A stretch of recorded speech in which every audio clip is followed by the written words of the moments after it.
Uh-huh. What's up, subscriber? Oh, my first sister. My angel. And my girls and boys. My sunshine. No, she gets to tell me.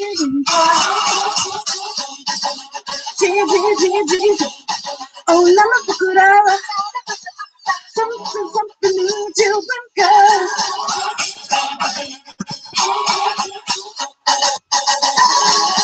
Otokado.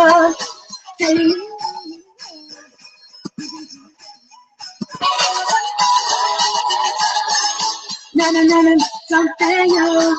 Kure back it. Pabo. Kure.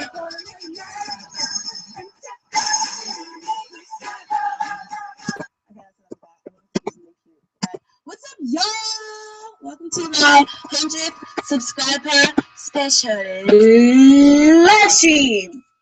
Yeah, I realized that I might have actually accidentally said the wrong date on the video where I announced this, but hopefully people see this and come anyway.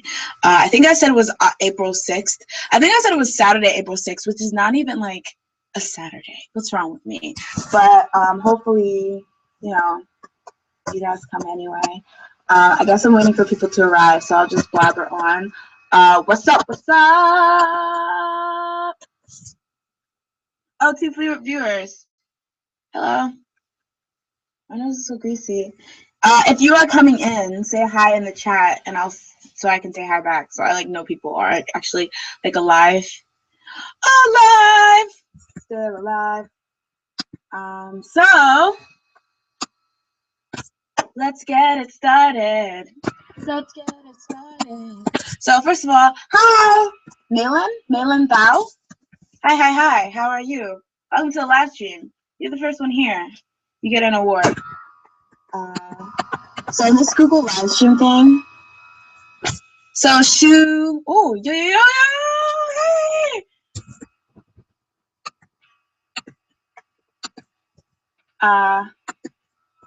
So this Google live stream thing has a lot of like little like annoying things. So I'll probably be like really annoying. Like there's sound effects that I'm using.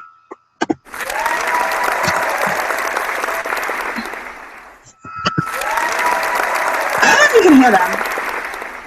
Okay. So I guess somebody already. Hey.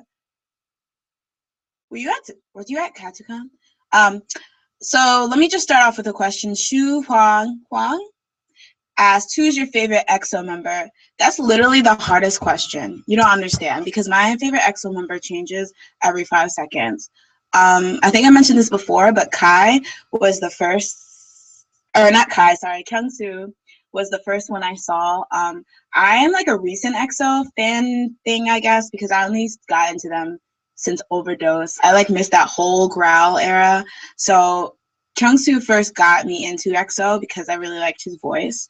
But then I like really quickly became a Kai stan just because I really love his dancing. And recently I started liking Chanyeol, which it's funny because a lot in the beginning I was like, oh, I don't really like him because he gives off this try too hard like vibe. But like I kind of like the fact that he tries really hard because I like when people put in effort. So in conclusion, my favorite member is Lay. No, it's like Kai and Lay. I don't know, Kai, Lay, Kyungsoo. It's like, and Schumann. Oh, I have so many favorite members. I would have to say Kyungsoo and Kai then. Let's see. Whoa. Anyone have any more questions? Yeah, I know. Like, I should have planned things to do, but I really don't know how a live stream works because I'm a flop.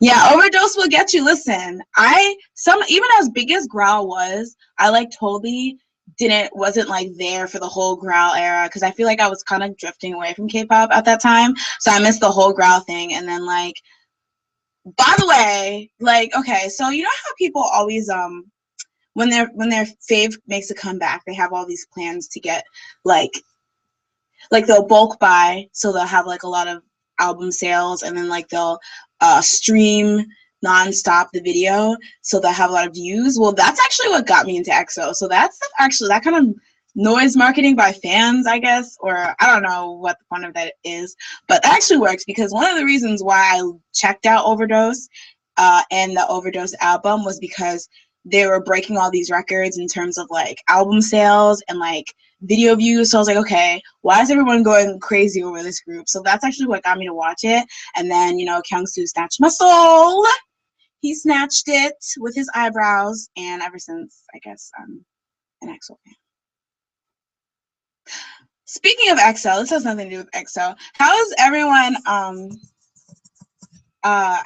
feel about this? This really has nothing to do with EXO. Miss A's new title track, "Only You." I really like that song. Like, I really like Miss A's song. Like, at first I was like, oh no. Like, when I first heard it, I was kind of underwhelmed. I was like, oh no, after this long wait, like the song wasn't that good. But like, I actually really like it, and I think they all look so beautiful. Shu Huang asked, did you hear about the rumor that Suho is dating? Yes, he's dating me. No, just kidding. I'm not that Delulu. I try to stay away from dating rumors and stuff like that, because even though my Daily Dose segment is just for me to talk about news I hear in the media, a lot of people take it as like, this is firsthand news. So, you know, I have to be kind of cautious when I'm talking about and reporting things, because if it ends up to be wrong, people will come back and come at me. And I've actually had that before. Not necessarily that the information was wrong, but it was questionable. So a lot of people, you know, message me, not bashing me, but kind of just saying, you know, how do you know this is true, blah, blah. So when I hear stuff like that, when I hear something and I really have an opinion about it, that makes me want to talk about it in Daily Dose. So if I'm not sure if it's true or not, I try to stay away from it. But I hear that Suho is dating Chorong from A-Pink every 2 seconds. So I don't know. It's probably not true. Malin writes, do you have a favorite actor and actress? K-drama actor or actress, or in general? My favorite actor in general, like, I guess, out of anything, is like Will Smith and like Leonardo DiCaprio. And I really like Shia LaBeouf before he was crazy. But favorite K actress, it has to be Jo In-sung. He is so good and handsome, and I just really love him. I was a big Kim Soo-hyun stan for a while, but I don't know. His charm I still think he's like cute and a good actor, but his charm kind of wear off. As for actresses, from the first day I laid eyes upon her, I loved Ha Ji-won.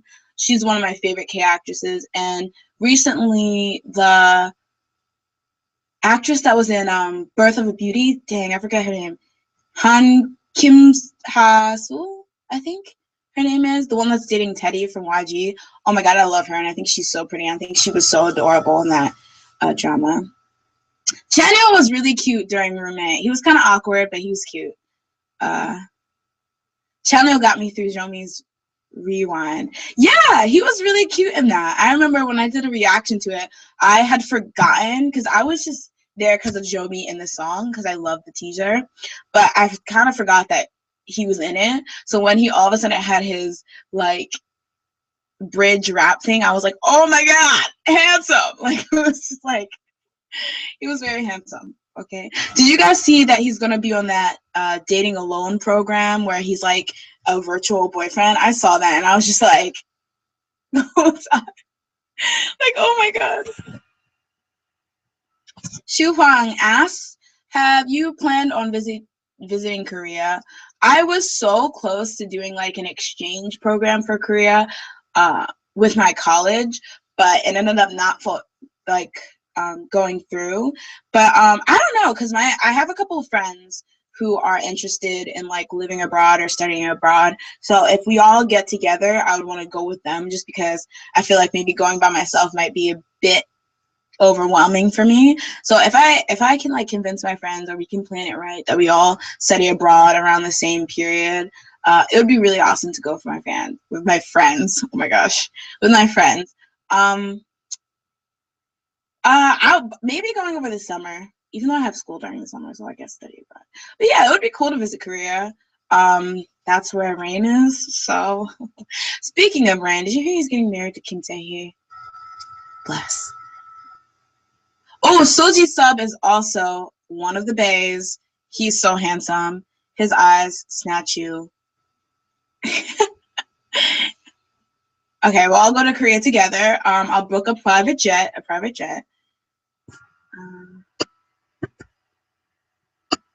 Oh my gosh. Okay. Let's talk about like a bunch of different groups now. One of the things I really think is cool and swell and dope is like Nugu groups. It seems like what I really like about like the international fan base is that despite how popular a group might be in Korea, in K-pop in Korea, like the international fan base just kind of picks who they like. So like you end up finding about like a lot of Nugu groups. So like, does anyone have like a favorite Nugu that you want to talk about? Because mine is Almeng. I love them so much. Who else? Purples. I didn't look them up a lot, but I really did like Purple's 1, 2, 3, 3, 2, 1 song. Is that what it's called? Yeah. But there's so many good Nugus with such good songs, and I feel so bad because it's like nobody knows who they are, but they're so talented. Oh gosh. Nugu groups are so sad. Like the plight of Nugu groups. Shu Huang says EXO is coming out with a drama 2 byline. I saw that. It looks so cheesy, but that's one of the things that I appreciate about EXO. A lot of people bash them because they don't sing live, and some people think their talent is questionable.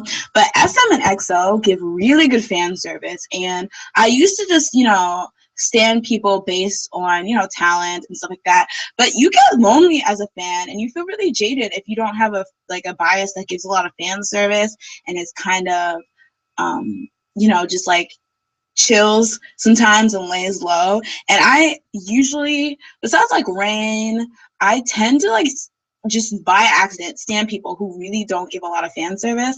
So I kind of, one of the things that appeals to me about EXO that appeals to me is that they really do really like cheesy things, yeah, but like it's like good fan service, because whether you actually like, oh my god, Oppa, come to me, or you're just like, this is really funny, this is cute, like they have a lot of stuff out there for you to enjoy.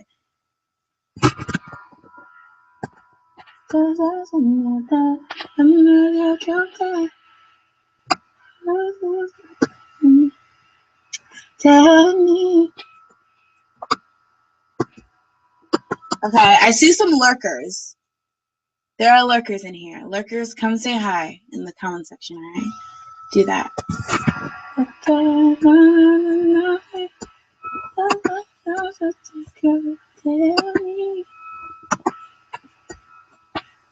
I'm sorry if I'm just kind of like quiet sometimes. It's just that the lag between like talking and like seeing you guys' comments, there's like a lot of lag.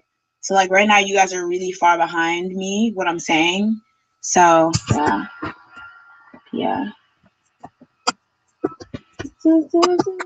Let's just make this a daily dose. Let me just look up some top bands that we might want to discuss. Okay. Let's see. Oh, so y'all hear about that thing, all that stuff going on with Yewan, and I think her name is Itae. Yeah, with her and that whole thing. I'm gonna do a daily dose about this, but I want to talk about it now. Basically, for you guys who don't know, an actress named, I think her name is Itae. If it's not, please strike me with lightning because I don't deserve to exist. Basically, an actress named Itae and ex jewelry member, I guess you could call her, Yewan.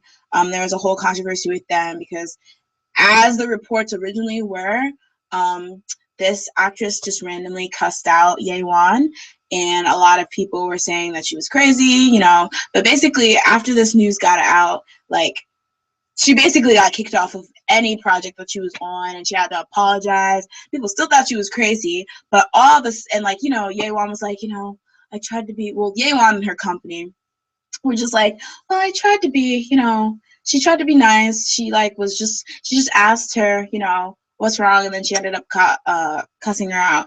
And then footage was released and it showed that Yeon very much provoked her, and a lot of this stuff that actually happened in this situation, Yeon and her company left out, and they basically lied to the public about what went down, kind of painting Yeon as this innocent person, when not that going crazy and cussing out somebody is ever okay or whatever, but it wasn't just out of nowhere. So now Yeon's kind of being exiled from the universe because people feel like she lied.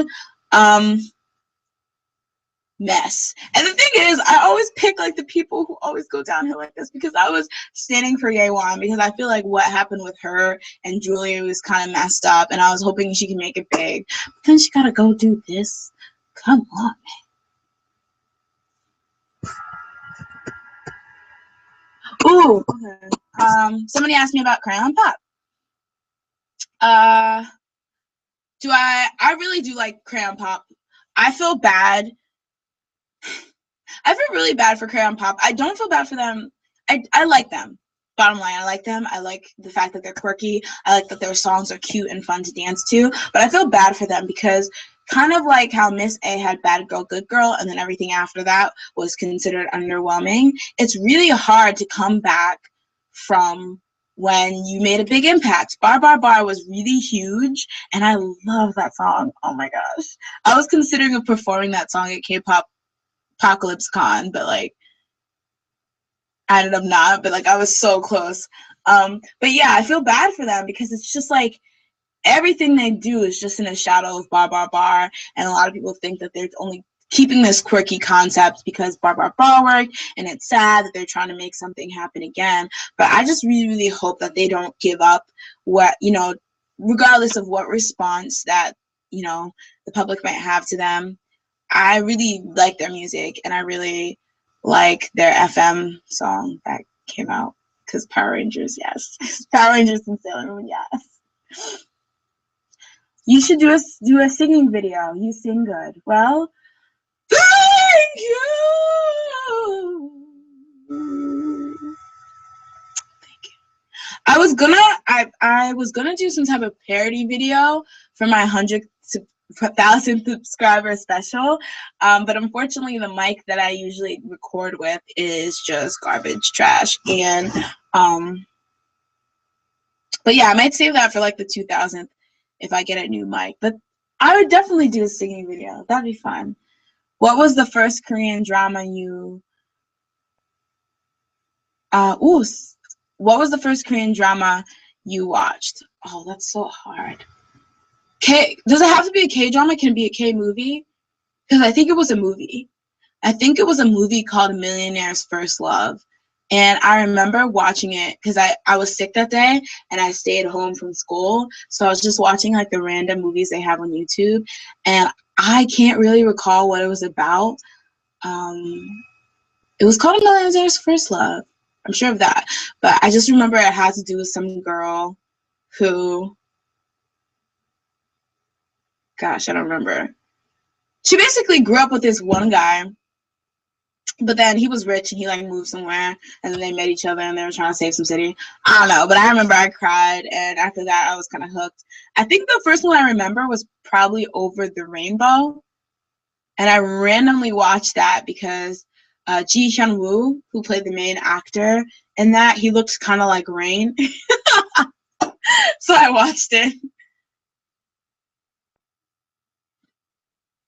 Woo! Princess Kawaii! Yay! 1,000 subs! Hi, hi, hi!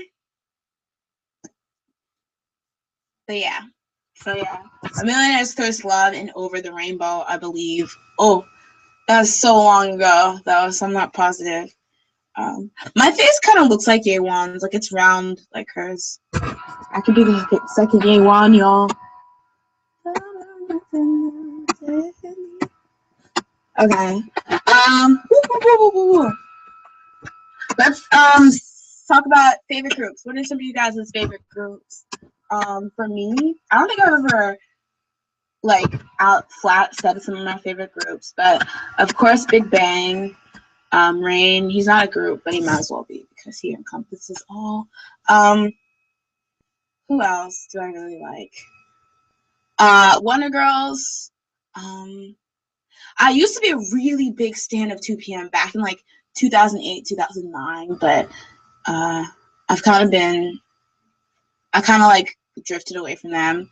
I used to be when Kara first got in Japan, I used to be a really big Kara stan too. I still really do like them, but like back then I was totally obsessed.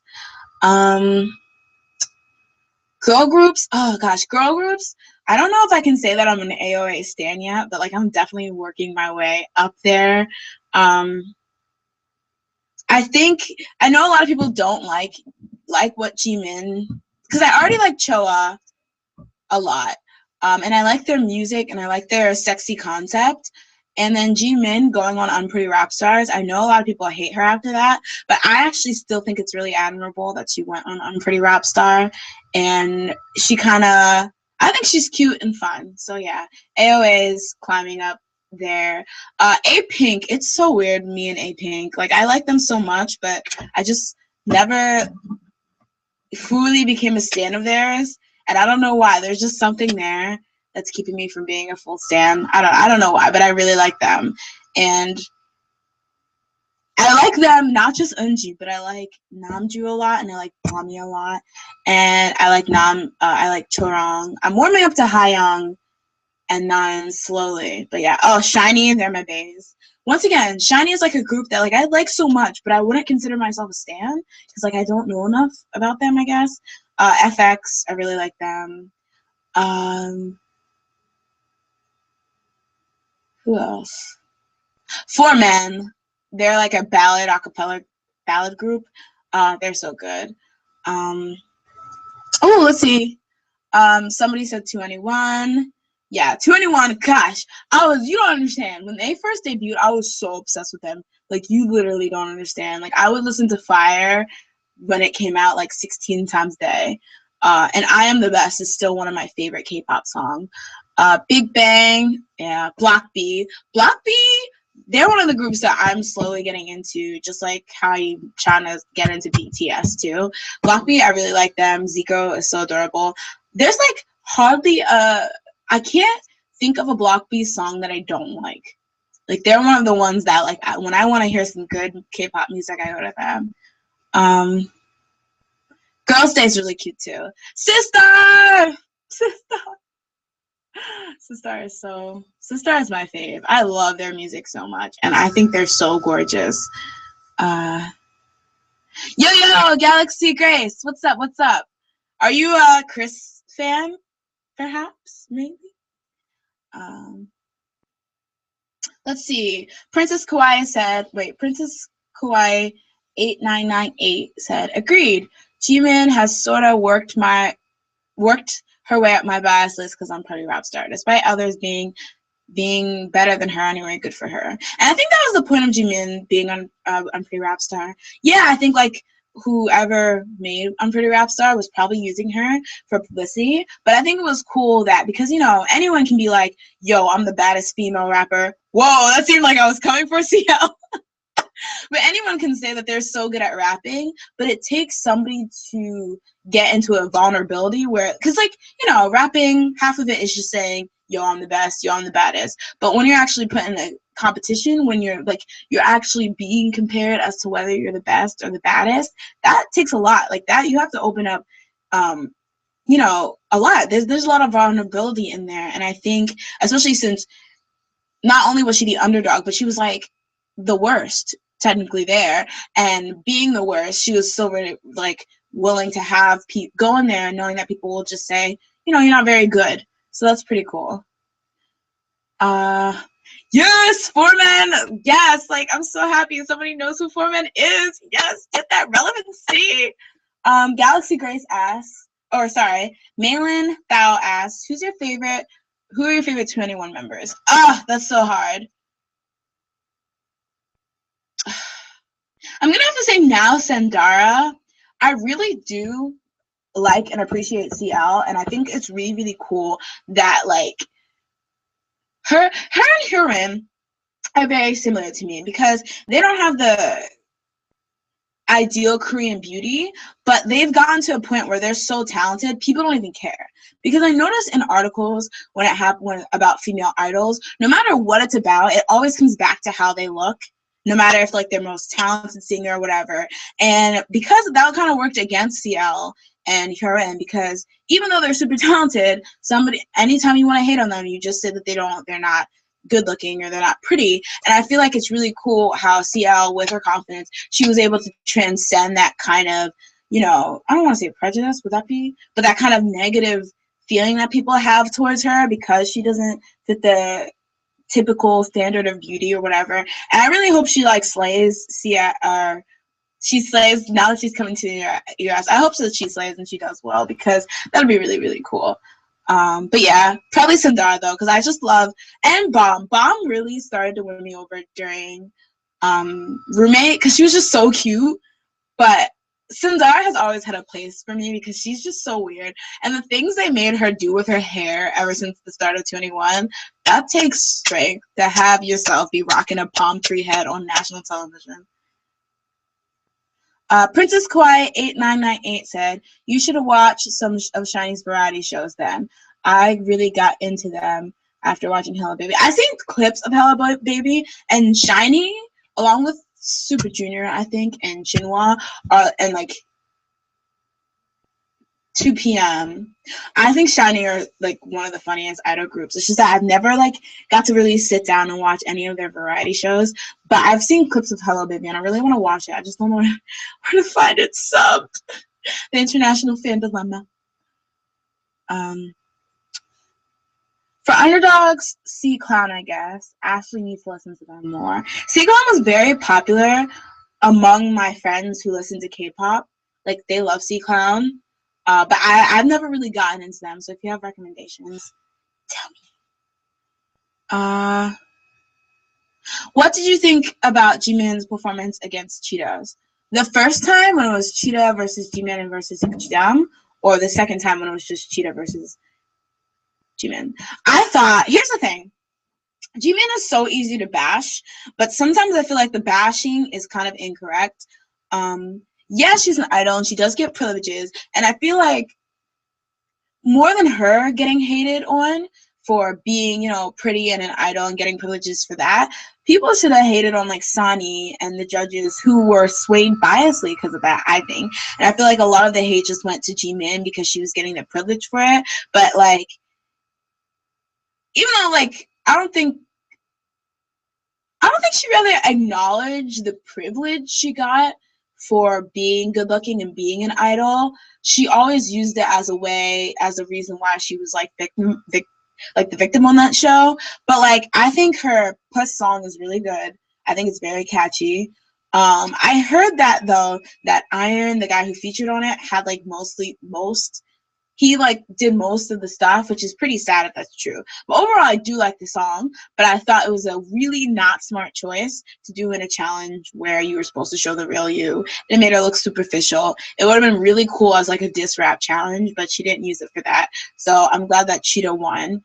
But I feel like it kind of just goes back to the fact that like, it kind of sucks for these female rappers that were on the show, because what Jimin's selling is always gonna like be popular. Because if you look at the charts right now, yes, Cheetah's songs are doing well, but Jimin's songs are doing better because people like that kind of stuff. So I feel like it was always kind of unfair because like Jimin got this like, well, I'm flashy and I'm cute advantage that, people would sum up, well, she has stage presence, which is a part of it. But like, I think if you're gonna do like a rapping show where you measure rapping, it should just be like the rapping, not like how flashy and hot you can be. What's your favorite song from Four Men? Ooh, this is the real sound. I forget what the song's called. Oh, this is the Four Men. It's like this what is it called? Like intro prelude song that they have on the album that Baby Baby was on, and it is so good. I actually did a cover of it once, but I lost the MP3. I think Sia will slay in the US. She has an American vibe. I definitely think her confidence and her style would work very well in the US market. But there's a lot of people who are just gonna like, I feel bad for her because I don't know why, but I know people are gonna liken her to Iggy Azalea, which is not in her favor. I mean, I guess she can use that and then rap better than Iggy Azalea and then prove people wrong. So she can use that as like media play. But I just feel bad because I know that's what people are gonna do. Yeah, I agree. Dara has. Oh, hey, Raja. Raja, right? Raja? Yeah. Okay. Okay. Yeah, I agree. Dara is a strong soul. I have a sensitive head, so I can never grow that. These braids are so hard. Like, I'm tender-headed, but I get these braids all the time. So like, but my hair is coarse. So Dara's hair is not coarse. So like I remember one time they gave her cornrows or something. No, they gave her hair like this. And I was like, that must have hurt so bad. So like, it's crazy. M Black Hello Baby, so cute. Yes. M Black's Hello Baby. Galaxy Grace, why you gotta do this? Igloo Australia. I was trying not to be mean. Because I thought maybe some Iggy stans were in this, might be watching this, but yes, Igloo Australia. I'm sorry, that's her name. That's her new name now. But yeah, M Black's Hello Baby was one of the things that made me fall even deeper in love with them. Because for a while, I was just kind of standing M Black because they were like they're like baby rains. But Hello Baby was one of the things that made me kind of see them for themselves, I guess you should say, and kind of start liking them for them. Yes, Sonny was biased. Yes, he was, and it was gross. And there was actually some article where he said that he actually praised the other members of Unpretty Rap Star and said positive things about them, but the editors played him because they would cut out that stuff and only show the stuff where he was praising G-Min. That might be true because I feel like editing's evil, and they're gonna edit anything in a way that makes the juiciest story. But at the same time, I doubt he was calling the other ones pretty and flirting with them in the way he did with G-Man. So he need to stop. He need to stop. Sit down. No, Sonny. And it's gross because I used to actually think that Sonny was kind of cool, but like now I'm just like, yeet. Senpai noticed me. Yes, I did. I did. Who was your favorite M Black Appa? Well, ooh, that's so hard. I want to say Sungo because him and I believe his little daughter girl's name was Lauren or Laura. Maybe it was Lauren. Maybe I'm just making that up. I don't know. I'll look it up right now. But he was so cute with her. That was so adorable. But I also liked Gio, and I think his daughter's name was, or the girl that he was like kind of looking over a lot was Dayoung. Was it? I think. Yeah, but like I thought that they were like so cute and sad.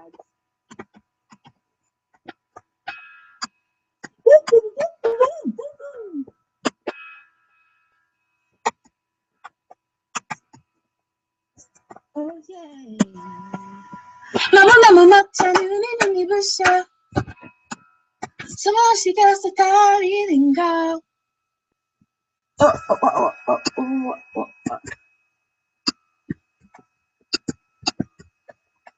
Okay, another question. Who is a group, or who is actually no, this is actually a question. What do you guys feel about being stans of individual members? Because I mean maybe it's because I didn't go on forums and stuff as much as I do now, like when I first got into K-pop, but I noticed that there's like an influx of the being an individual stan of somebody. And some people think that creates a problem because like when you're just a stan of one person and not the whole entire group, you know, some people feel that you should support every single member no matter who your favorite is. But I've noticed that there's a lot of hardcore stans of just one member, but like the rest of the members of the group, they couldn't care less about. Now, I feel like it's just awkward because then I feel like the least popular member is going to be really awkward, especially in situations like I know SM sometimes does individual covers of albums and just like photo cards and stuff like that. Like, you would be really sad if you were a member of a group, but like you could feel the fact that you weren't very popular within the group. So what do you guys think about, like, do you think that if you stan somebody in a group, you should be obligated to stan the other members? And what do you think about, like, people in a group have their individual fan base? Like, for example, CL, there's like blackjacks, but then there's classifieds. Like, do you think that's like kind of messed up? Well, you guys, I'm getting answers from that. Malin says, Thunder is my favorite in M Black because he's not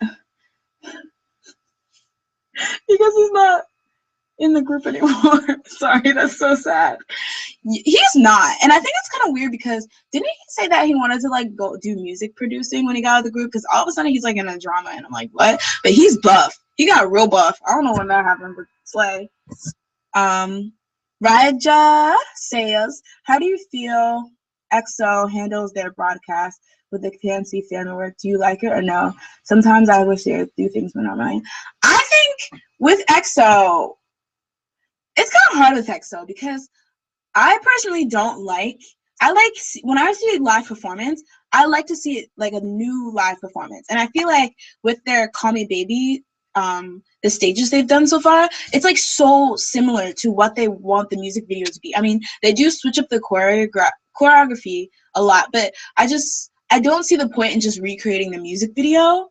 Like, I get it. That's how their choreography is. And I feel like based on, you know, EXO's last couple releases, clearly they're making this whole camera work mixed with choreography like their thing.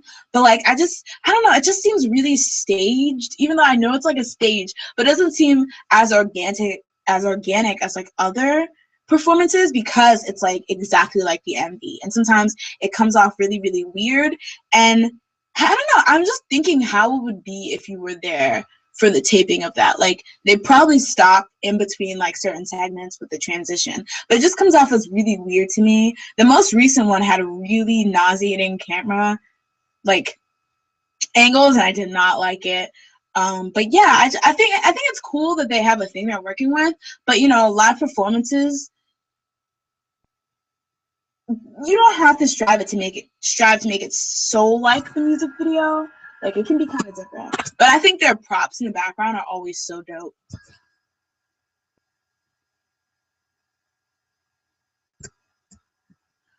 Non-K-pop question. What do you think of the movie NWA that is coming out? I don't know what that movie is, but I'll look it up right now.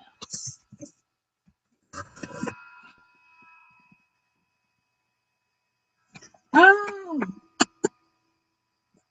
It's a movie about the group, the hip hop group. Oh wait,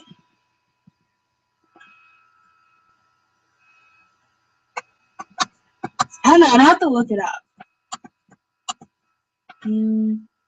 I stand Chen, and it is hard AF to find fan cams. Yeah, I know. It really sucks when you stand the member that's the least popular. Now, I'm a new EXO fan, so I don't know if Chen's the least popular, but it seems like when it comes to popularity polls, him and Suho seem to be the bottom rungs. Now, when I was a hardcore 2PM stan, I used to stand Juno. So you could imagine how it's just like, why doesn't anyone like him?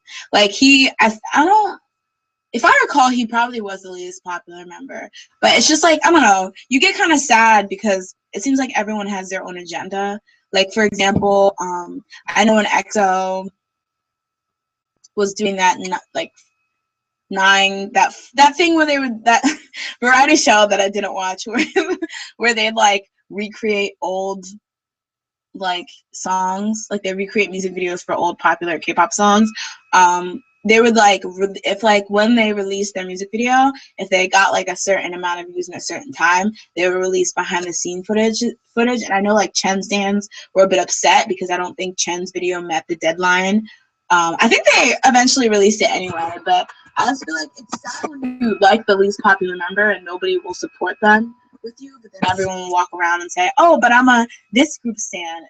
Because it's kind of like, no, I think you're just that one member stan.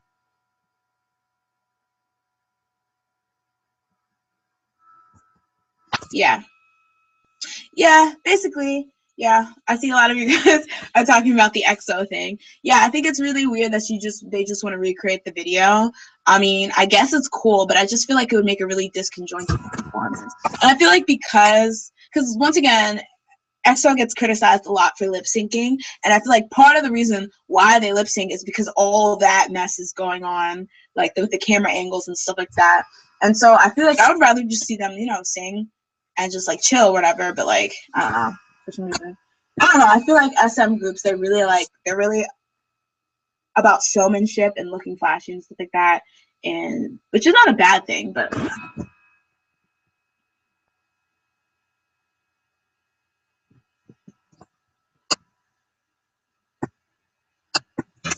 Stephanie Furrer. Hey, this is my first live stream. You're super awesome. I almost forgot. Thanks for not forgetting. Yo, what's up? Thanks for the compliment.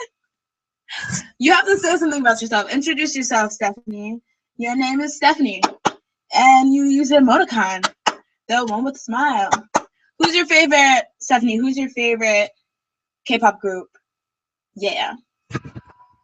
Can I ask you guys a really egotistical question? How did you guys find my channel, and what was the first video you saw on my channel? Because I'm really interested in how like people find my channel. I don't know. I know a lot of people came over from Drama Fever and the stuff that I did over there, but like yeah.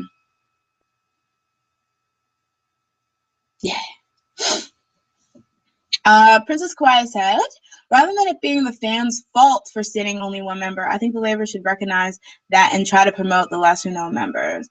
I definitely see that too. I definitely think though, like, because I think I keep using EXO, but they're just a really, really good example. But I don't know. I think for SM in particular, they have members that they want to be the face of the group or they want to promote. Like especially with Red Velvet, I feel like I'm seeing that a lot with Sulgi. I think she's just like a lot of the members in Red Velvet, she's like a stan attractor, but I also kind of feel like they're pushing her. Like, for example, Irene, she doesn't need to be pushed because she's like a really, power visual, so people are going to like her. And like Joy, she was the cute magne, Yeri's the new magne, and then Wendy's like the power vocal. But I feel like maybe they push Sulgi a lot, so I see her a lot. But yeah, I definitely think it's just weird because I feel like with SM, you can pinpoint the members that they wanted to get popular or they wanted to get out in the public. Yuna from SNSD. I really don't know who it was for Super Junior, to be honest, or Shiny for that matter. Maybe it was Taemin. I don't know. I remember hearing a lot about Taemin when they first came out. And then for EXO, it's very much like Chanyeol and stuff like that. But then like conversely, there's members like Sehun, where in my opinion, he's not that much promoted, but he seems to be okay regardless. So I feel like I really don't know what their formula is when it comes to which members are going to be popular, but I feel like if somebody already has a role, they don't really care about pushing them. Like, for example, Chen, he's clearly a vocal person, so because that's his role, they don't care to push him because it's like, well, he'll have singing parts, so, people can fall for him via his voice.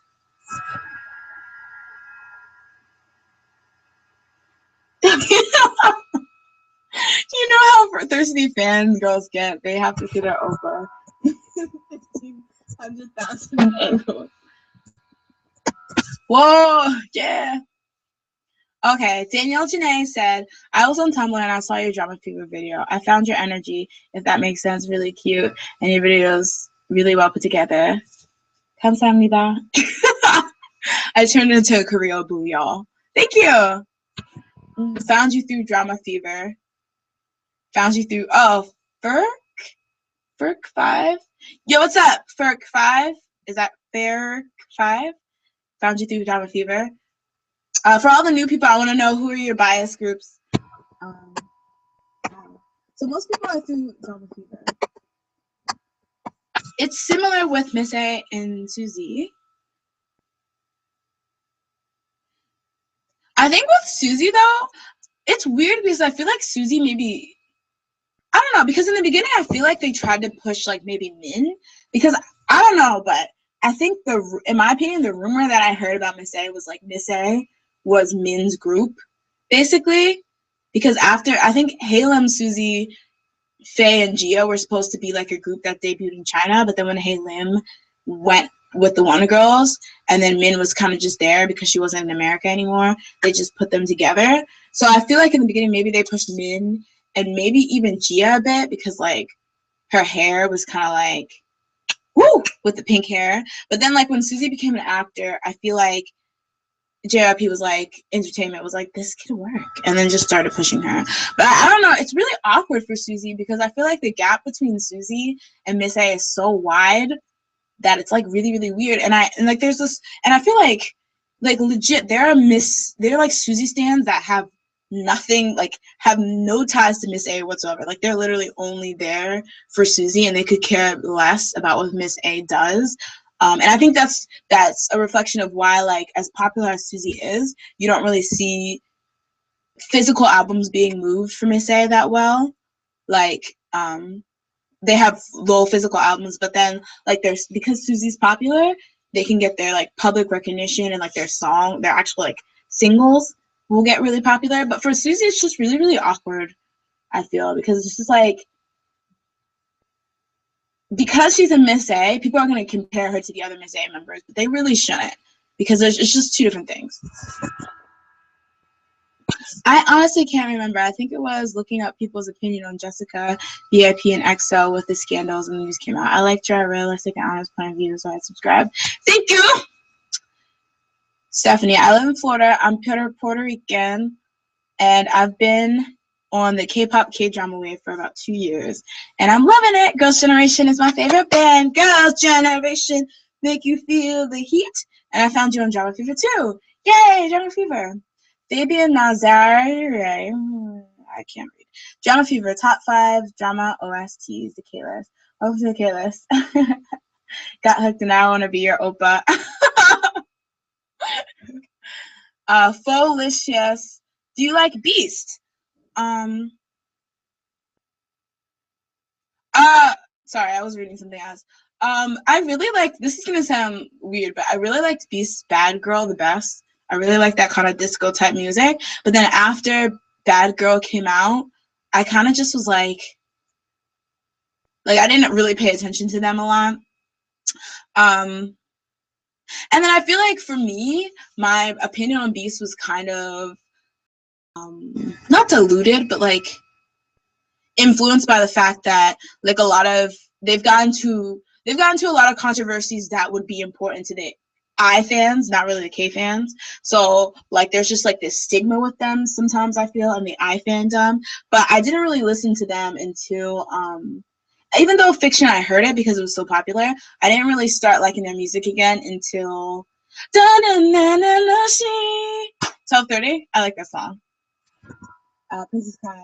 They added in Suzy last. See, I know nothing, but I think if that's true, that must be really awkward to be the last one to add into the group and then become the most popular. Malin Thou wrote, I watched your top 5 acting idols at K-list too. After that, I subscribed right away. Thank you. Danielle Tanay writes, who's your bias in Shiny? Listen, how long do you have? I would say currently it was Taemin, but I used to not really like Taemin at all, and I used to like Onu the best. I mean, Onu he's still one of my he's still very close, but Taemin's Danger, that was so good, and I really liked the image he showed there, and I really thought he was very talented that he kind of just became my number 1 bias in Shiny. But Onu is bae, so yes.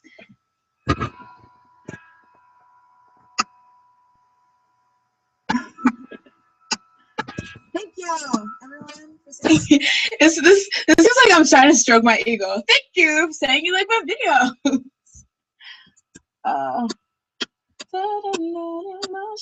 Oh, this is a cool question. How long have you guys been into K-pop? For me, I got into K-pop. Listen, I got into K-pop in 2007, 2008-ish.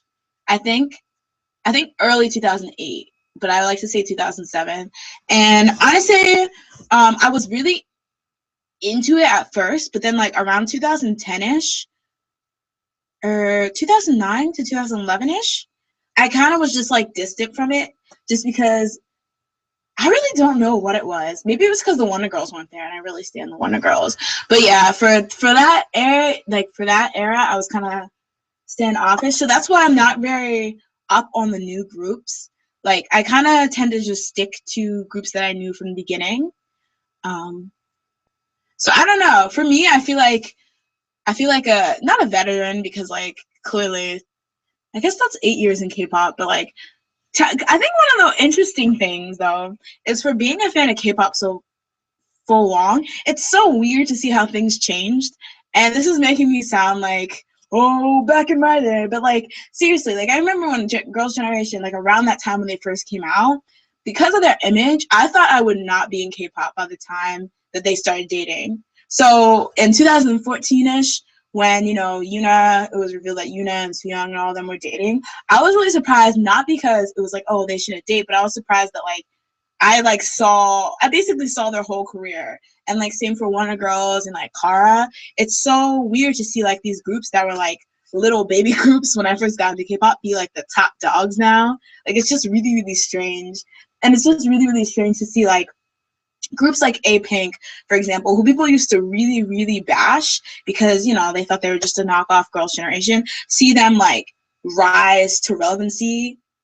And like same, I remember when all those groups debuted, like started like hundreds of groups a year started debuting back in like 2010. I was just like, oh my god, there's no more like originality, blah blah. But like all the groups that were able to survive that, like it's really cool to see how they like were able to make it. Like it's crazy.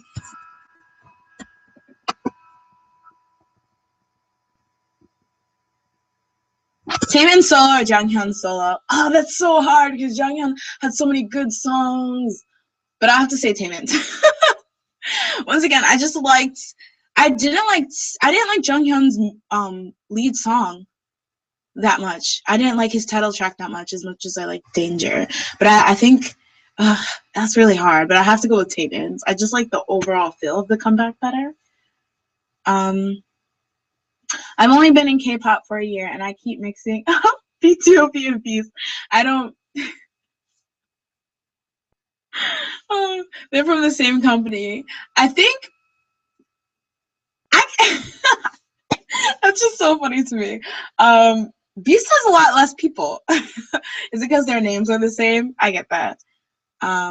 I'm actually new to K-drama and K-pop just this past December. Whoa. And your channel is great for me as a noob trying to learn and navigate through fandoms. Listen, I need just as much as help as you because, like I said, it's really hard for me to be up on like the newer groups because I tend to just stick to like the old groups that I came into K-pop with. But like, just like different forums and stuff that I go on have kind of tried to help me in terms of like getting to know new groups because there was a moment where I was just like, I don't know if I should call it a purist, but I was just like, any group that debuted after 2009, get them away from me. I don't care. Like, I only like second generation K-pop. But then like, a lot of cool people started coming out and like, you can't ignore talent. Like, I'm not going to ignore talent. But yeah, and you guys a lot too, because a lot of you guys just like will suggest things that I should listen to, and I do take those suggestions. Like if you say a group and I don't know who that is, I'll look them up. But yeah, Danielle Janae. I feel like Jonghyun's solo had a smaller budget. I feel like yeah, in terms of like the flashiness of like the MVs and stuff like that. But I feel like maybe this is me really projecting, I guess, on Jonghyun, but I feel like, and this is not to take away from Taemin at all, but I feel like Jonghyun's solo was more about, I wrote these really nice songs that I want to show you guys, and so like his video could have been like filmed in a basement. I feel like he wouldn't have cared that much just because I feel like he's really about the music, and I'm really excited for him because he's such a good composer that even if he's not an idol in the future, I feel like he's secured like a kind of future for himself, because like for SM to trust him enough to let him produce his own music and then write songs for like Taemin and EXO and other people, like that shows that he has like respect in that company. And I feel like his music's really, really good. And yeah, it seemed like he did have a smaller budget, but I definitely think Well, I definitely hope that he got to do whatever he wanted to do. Stephanie says, how I got into K-pop was that I was listening to Shakira, and there was a link that said to click for even cooler music, and Dora Dora by You Kiss came up, and the rest is history. Wow, really? From Shakira to K-pop? Like, that's so crazy. Do you know JJCC? And if you do you like them? I don't know them. I hear that name a lot, though. Let me look up something from them. I look them up because JJCC.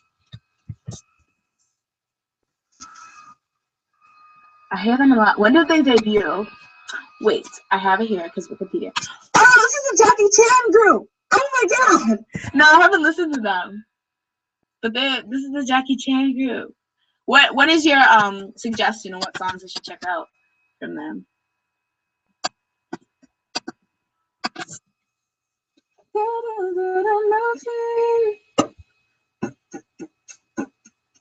Do you guys know Chat Future? What do you guys think about Chat Future? Oh, and also, who are some of your other favorite K-pop YouTubers, I guess I should say? Not necessarily like reactioners or people who do news, but any people that you follow because they like K-pop and they do videos about K-pop. I really like Tumin Jongki. Now, a lot of reactioners. Now, like I said, I kind of am like on the wall about doing reaction videos because I'm not interesting when I react. I just kind of sit there and like foam from the mouth. But yeah, one of the reactioners that I really do like though is Tumin Jongki. They're these two girls and they're so funny. Like their reactions are so funny, and I think a lot of the times reactioners get criticized because like a lot of people think, oh, they always just say positive things about the video just so they won't get bashed by fans and stuff like that. But they manage to be really, really funny, and they do have opinions. If they, feel like something wasn't that great, they'll say it or whatever. But I feel like them reacting to anything shiny is so funny because they're like shiny stands and they're like so hilarious. Like they'll like flip out. Like I remember one time, I think her name is Courtney. She like literally like flipped over her laptop or whatever they film on because like she was freaking out because like I don't know, she came in danger. It was so funny. I've been in the K-pop world for 5 years. Woo! Now, and they never bored me. I think for me, I don't know if I was bored. It's just like I was just like, oh, because there's this. Okay, I really hate saying this because I don't think anyone owns a concept. I really hate the idea of just because you have a cute concept, you're copying SNSD, or just because you have like a hip hop, chill concept or whatever, you're copying 21, blah, blah, blah. But there was a point when there was just like, not that the people were copying off of it, but all the K-pop music just sounded the same. And I was like, this is kind of boring. Like everyone was just trying to like, I don't know. It just seemed like everyone was just trying to do the same thing. Bing, bing, bing by JJCC. So if anyone wants to get into JJCC with me, we're watching Bing, Bing, Bing, okay? I'll do a reaction video to that. Reshma, hey, you're new to this thing. Hi. Said one of her favorite YouTubers was JREKML. I like him too. I think he's really, really funny, and I think it was cool that he started off as a reaction video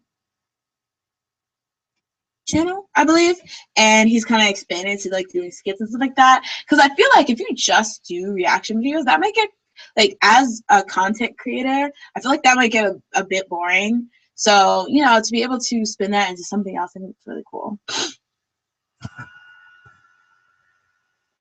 Ichiro Kimchi does videos of Korea. Yeah, Ichiro Kimchi. I feel like everyone in the K-pop world knows Ichiro Kimchi. I watch them. I used to watch them. I really liked their K-pop Music Mondays until they stopped doing them. But I really like their TRDLs now, where they just talk about random topics. Those are my favorite videos for them. Jellybean Nose is bae! I freaking love her and her covers. She's so adorable and she's so good at dancing. And oh my god, like I can spaz out about her for years. I love Jellybean Nose. I don't know any K-pop YouTubers. Well, here are the comments. Mr. Popo, yeah. Mr. Popo is also going to be at K-pop CalypsoCon this weekend, so maybe I'll get to meet him. JKML, love them too. Mr. J K-pop, I love him. You don't understand, I love him. I really like, he's one of the people who's kind of inspired me to try to get back into reaction videos because I love the way he does it so well, because he doesn't really spaz out about videos as much. I mean, he has biases. I think he's an SNSD stan and like a Taeyeon stan, but like his videos aren't necessarily about spazzing out, although I love spaz out videos. His are just like analyzing the songs and the MVs and like different like musical techniques they do, and I think that's so cool. Like, he's my fave.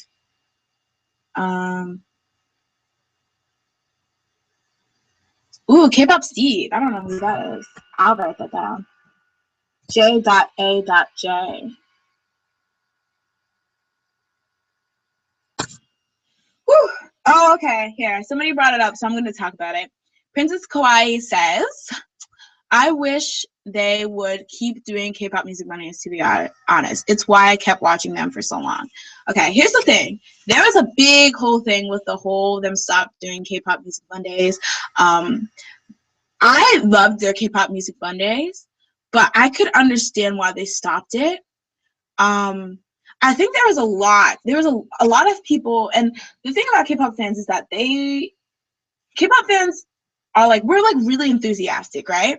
So like K-pop Music Mondays and voting for K-pop Music Mondays came really similar to voting for like Inkigayo or like Music Bank or blah, blah, blah. Like, I feel like a lot of people, especially people who have groups that may not have a lot of exposure on other things, like maybe they don't always win Music Bank or they're not as popular. It was them being like number one on each of Kimchi's like list and being reviewed for K-pop Music Mondays was a big deal. So I feel like I mean, I'm not sure, but I feel like, you know, it might have been really, really stressful when, like, say a certain video came out and you really liked it and you wanted to do a K-pop Music Monday on it, but that wasn't what the voting was. That's not what people voted. Like, people wanted to vote on this. And I feel like a lot of, like, now when a lot of videos are just like dancing, there's not much you can comment on when it comes to dancing. So what commentary can you make when it's just like a bunch of attractive guys dancing, a bunch of attractive girls dancing? I feel like it probably got really hard for them to do K-pop Music Mondays. And, you know, I understandably, if something won on their like chart for the K-pop Music Monday, and they didn't do it, fans would get mad, which is understandable because they took their time, did what they needed to do to get that song to #1, and then you just didn't review it. But yeah, I feel like K-pop Mondays probably became like kind of a burden to them, even though it was really fun and funny, but just having to take all those things into consideration is probably hard. Suju or XO? Woo! In terms of what?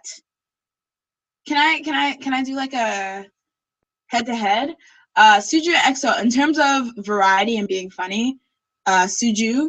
In terms of music, that's hard because there are some Suju songs I really, really like.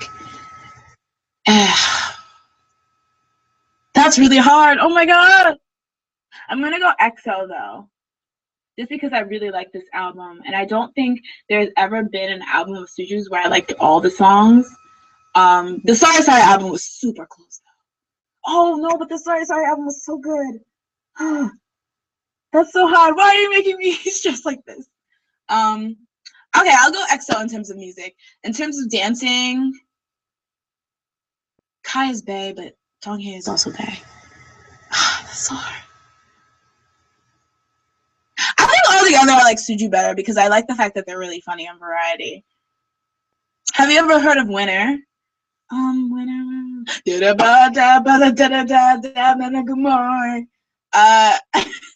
It's so weird. I have like this on again, off again relationship with Winner.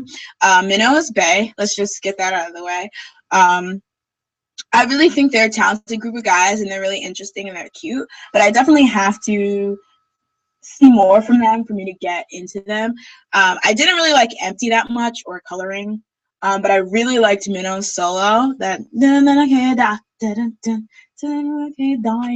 really like that song. So I'm just excited for what they released. I thought it was interesting that as their debut single, they went with something so chill. I thought that was interesting. I mean, it wasn't for me, but I definitely thought it was an interesting choice. And I like how I like their look, their like sophisticated look. So yeah, I'm definitely excited to see more for them. And I definitely think they do have good music. There's just nothing that like snaps my soul yet.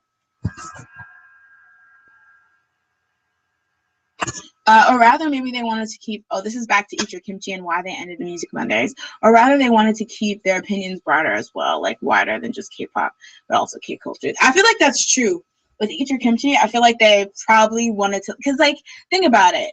Going out and doing like a wank or one of the segments where they actually go out, and that like is probably much funner than just like staying inside scripting something about K-pop music video, and just like doing the skits is probably really fun, but like talking about broader culture is, I feel like it's even more insightful. And I know they talk about a lot of like foreigners who are coming to Korea use their videos as kind of guides about what's what and how to navigate in Korea. So I feel like if that's a big part of their fan base, making videos about K culture and stuff like that would probably be, more beneficial.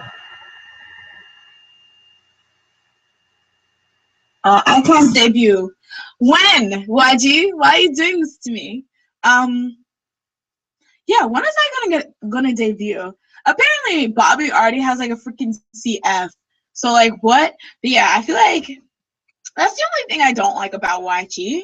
This whole like announcing a date, then taking it back, then blah blah blah blah blah blah blah. I feel like as much as like, oh, YG keeps us guessing, it's also kind of makes them look kind of messy.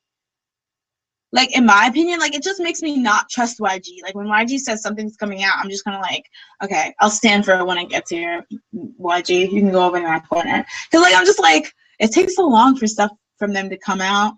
And I'm actually really anticipating Winner or Icon's debut, because I feel like, and I hate comparing them to Winner, but, like, I feel like if Winner is going to have, like, this really chill thing, like, Icon's might be a little crazy, more, like, rambunctious, and that'd be really fun.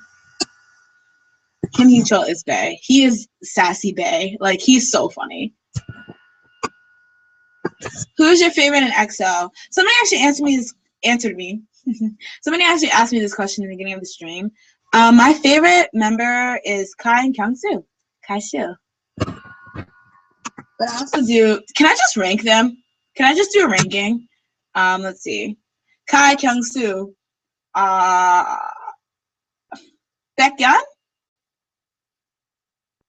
Chanyeol? Sehun? Oh, Lay. Lay's up there too. Lay? Who else is in EXO? Shumin's up there too. I don't know. This is too hard. Just know that I really like Kai, I really like Kyung-soo, and I really like Sehun, I really like Baekhyun, I really like Chanyeol now, and I really like Lay. YG said Big Bang would have a comeback this month, but then they released a teaser for a teaser. I really don't know what's happening with Big Bang, and I'm one of those people who's like super thirsty for some Big Bang music. I was really excited when that April Fool's countdown was led to Big Bang, but then when I saw those 5 dates and the fact that the first date was in May, I was just like, okay, YG, just call me when Big Bang comes back. Just tell me when you actually drop a real teaser, because I'm kind of tired of waiting and anticipating. Now this might mean that like I understand that like since they like write their own music and they have like a lot of involvement with their music, they might just be trying to polish it and making sure it's the best it can be. But at the same time, I feel kind of like the more time it takes for them to have a comeback, the more people are going to anticipate it, which means the more likely people will be disappointed with what comes out if it's not like it's totally awesome and great. So I don't know, I feel like they're kind of setting themselves up, but I trust in Big Bang's music enough that whatever they do will be great. But people are basically, when Big Bang comes back, people are like basically expecting the end all be all of K-pop now because they've waited for so long. But like, I don't know. Opinions on FT Island. I really love Jaejin. He is my husband. You don't understand. No, let me not be like a Jaejin fangirl right now. But I I really like FT Island, and I really like their music, and it's really hard because I'm sorry if you're a CM Blue stan, but like I definitely did feel when CM Blue came out, FT Island was kind of thrown to the side, but at the same time, sometimes when Hongi is just like, I feel like rather than like Hongi and the CEO of FNC trying to drag each other on like national TV, they should really try to sit down and like work out whatever problems they're having within the company. I know it's mostly the FNC CEO being a mess, but I feel like bringing it to TV is not really going to solve anything, and it just kind of looks messy. And I really didn't like in a statement apparently when he was on like Radio Star or something, Hongi said like that he made the most out of everyone in FNC last year, and I was just like, why? Not who asked you, but why are you bragging? Like that was just really weird to me, and I don't know. I really like FT Island's music. What is the one? 여자는 사랑에 몰라. She Doesn't Know Love. That song, I love that one. And da da da da da. Oh, something goodbye, goodbye, goodbye. I freaking love that song. But like, I think it's called Love, Love, Love, Sarang, Sarang, Sarang. If you watch that, his live performances, Hongi does like this hip sway that is so adorable. So overall, I really love FT Island's music. I wish they would get pushed more because they have talented members, and Hongi like has one of my favorite voices in K-pop. But I really wish whatever was going on, they would resolve it.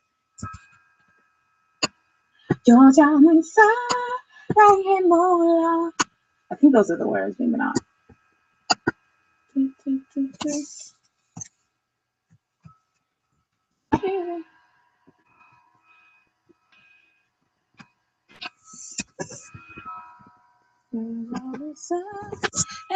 Any new dramas you are watching?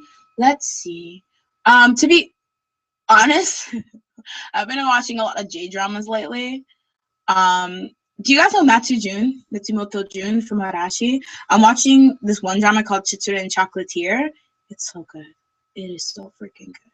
Besides that, I'm trying to catch up on Kill Me, Heal Me. Kill Me, Heal Me? Heal Me, Kill Me? And there's a couple dramas that I still have to finish, but Children and Chocolatier is basically what I watch in my free time so far. Top 5 K-pop bands and top 5 romance comedy dramas. When you say bands, do you actually mean like instrument bands, like FT Island, or in general? For top 5 romance comedy dramas. Ooh, that's so hard. I really liked Boys Over Flowers. I thought that was really funny and cute. What else? I'm trying to think of like the more obscure ones.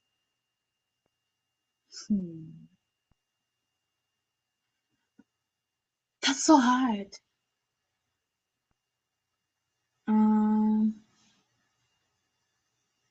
The Greatest Love was pretty funny. I really like that. I don't know. I'm gonna think about that and come back to it because I want to name like some of the less known ones. Try to get like some of their names out there. As for top 5 K-pop bands, like my favorite bands are probably Shinhwa. Yeah, I like Shinhwa. Big Bang. Like the ones I like, or the ones that I think are really talented. Shiny, TVXQ. Wonder Girls! 사랑해 the Wonder Girls!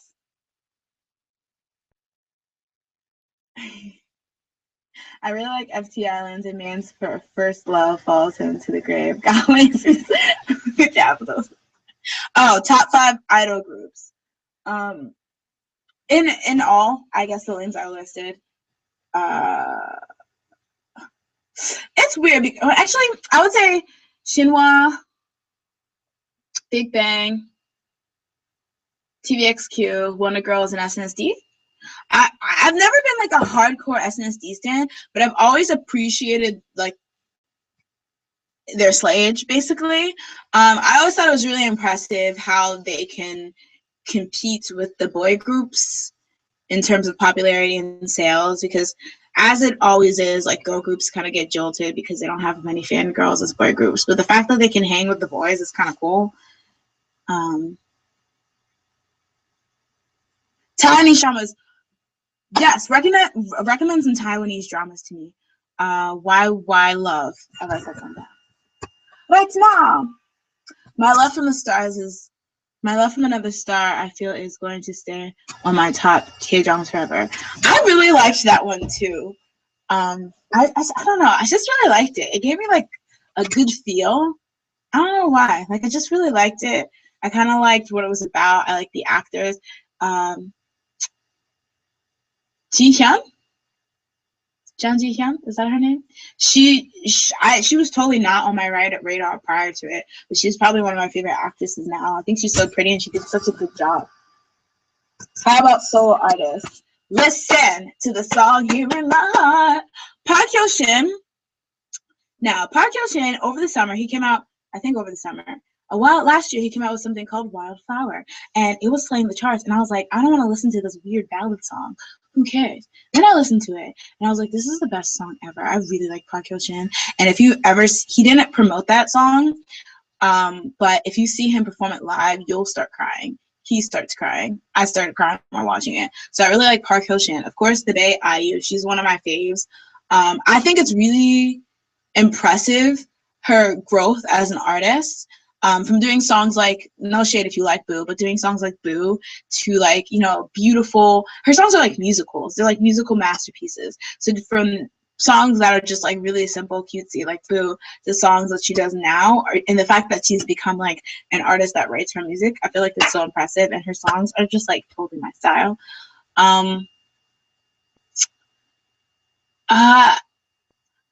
I like Ailey's voice, but I don't know if I can say that I'm a fan of Ailey yet, because I've never really liked her songs. Like, I'd rather watch Ailey do covers than watch her perform her own songs, because her songs never really caught me that much. Like, you know, they're catchy to sing along, but I've never, like, wanted to buy her music.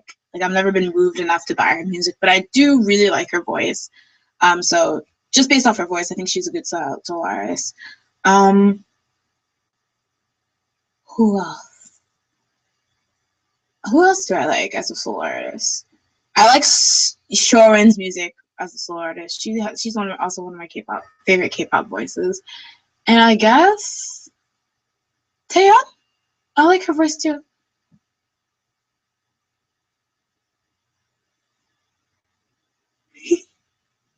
Did you watch JYP's web drama Dream Night with GOT7? And if you did, how did you feel about it? About the ending? I didn't watch the whole thing yet, but I did see parts of it, and a lot of people said it was going to be really cheesy. I didn't think it was very cheesy. I liked it. In particular, I saw this one scene with Jackson and Min, because I guess their characters fall in love. Sorry, spoiler. But I really liked that part. But why did it end weird? If it ended sad, please tell me, because I really hate sad endings. But I have to finish watching it.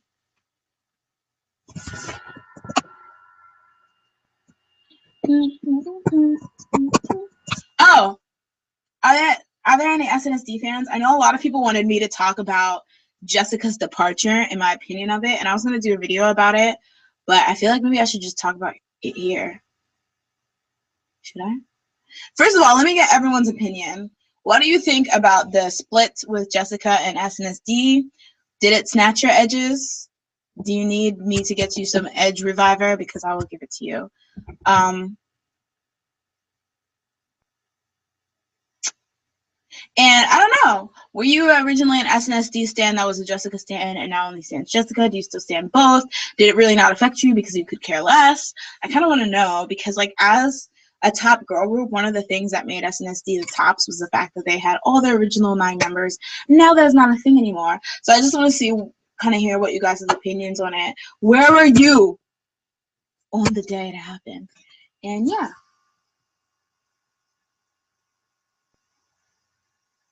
Where can I watch EXO's new drama? I don't think it came out yet. I think it comes out on the 9th, but girl, I'll let you know. I'll let you It didn't end sad, just confusing. Did it? Overall, though, did you like Dream Night? Did you think it was good? I'm a Stone. Okay. Internet hug, because I know that probably hurts. Heartbroken. Yeah, it was really sad. Like I said, I've never really thought of myself as a Stone, but I definitely did have like a lot of respect for SNSD, and they have supplied some of my past jams, such as Genie and G. I love that song. But yeah, I think it was really just confusing how it happened. Um, Now a lot of people feel like now I think the consensus was that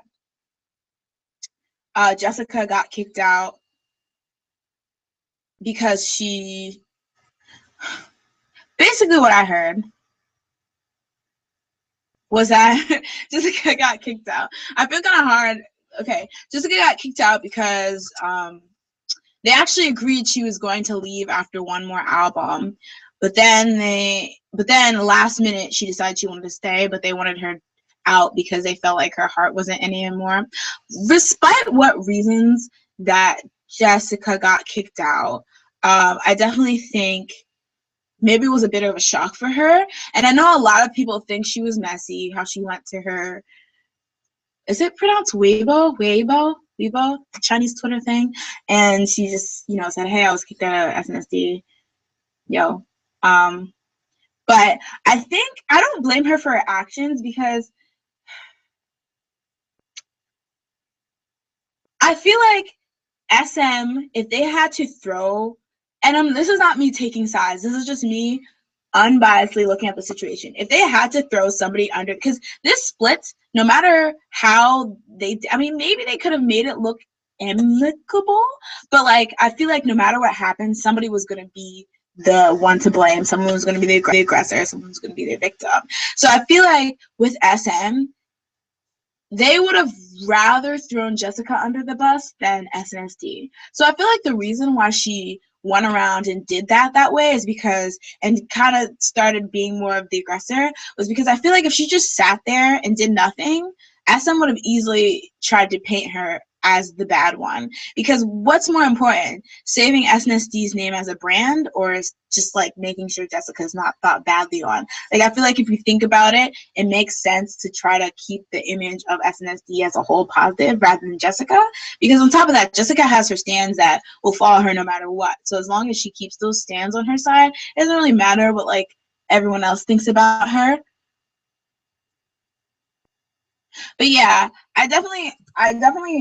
it's kind of weird though because we haven't really seen the girls interact, and because somebody actually told me her contract ended with SM, but before that happened, as soon as she got kicked out of SNSD, we didn't hear any news of her in SNSD. So and she stopped coming to all like the musical side of SM's functions. So I feel like it's kind of weird because we don't know what their relationship is now. Hopefully it's a positive thing, but they don't really talk about her. But I don't know. I really do like her, and I understand. I feel like it's really, really hard for her. I mean, I know a lot of songs are like, well, don't paint SNSD as the bad people because they didn't do anything, and I understand that. But I think naturally people are just gonna hate on Jessica, so that's why I feel a lot more sympathy towards her, even if she chose to leave. Because even if she chose to leave, I don't think she should get hate for that. Because everyone knows that being an idol is not a career you do like forever. And if she doesn't, my theory of SNSD is that they're kind of gearing up for life after SNSD. Not saying that they'll break up, but what they're gonna do. Like Sooyoung, she seems like she's going to go into acting. Same with Yuna. SNSD seems like, or Sunny seems like variety, or her radio show. It seems like Yuri, they're really trying to promote her as like a variety star because she randomly got all these appearances in the variety show star. And then Tae So is Tae So. And like I guess like if Jessica wasn't gonna continue being a singer, she had to set herself up for something else to do in the future. So like being, a business mogul was probably one of her passions. And whether she thought she could do that while being in SNSD or not, I guess we'll never really know. But yeah.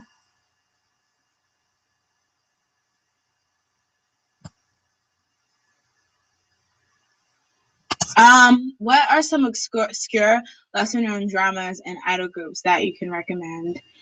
I really like High Four. They're like a group.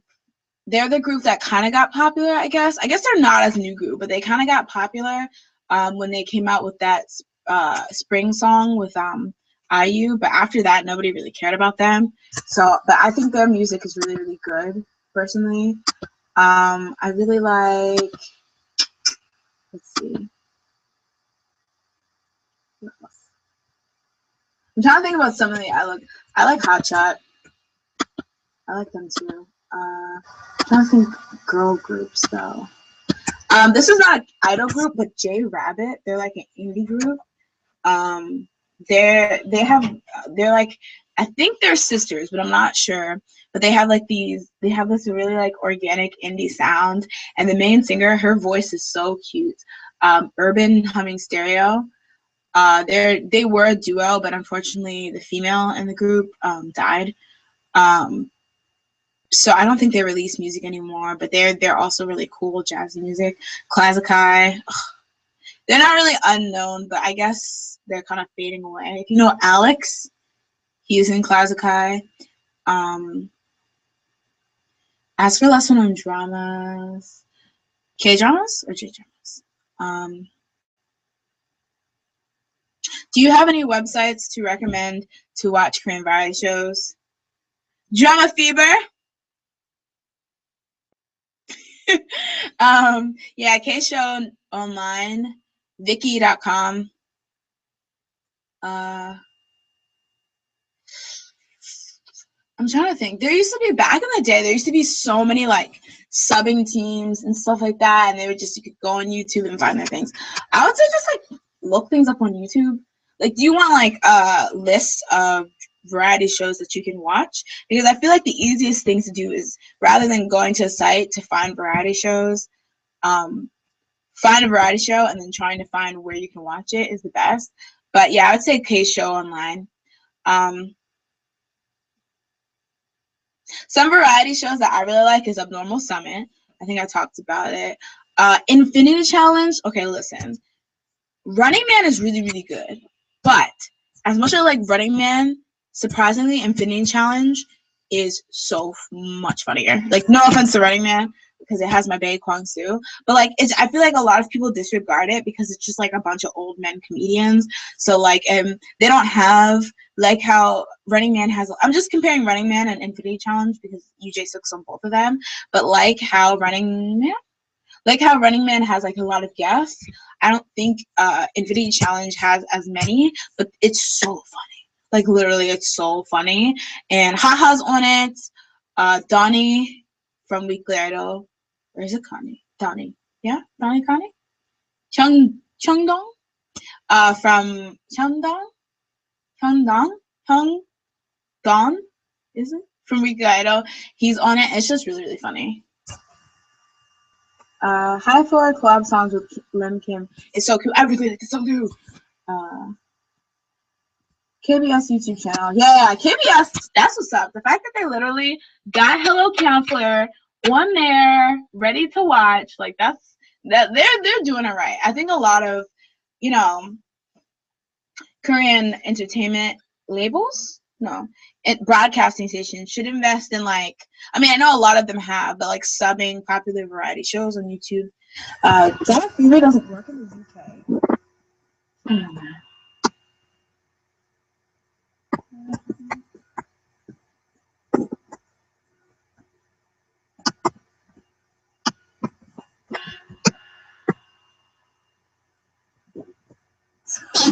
I'm watching myself back.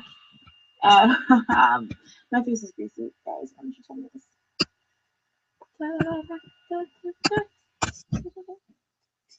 So here's a nice question. In your life, are you the only one who likes K-pop, or do your friends like K-pop as well? Have you successfully ever introduced a friend into K-pop, and who did you show them?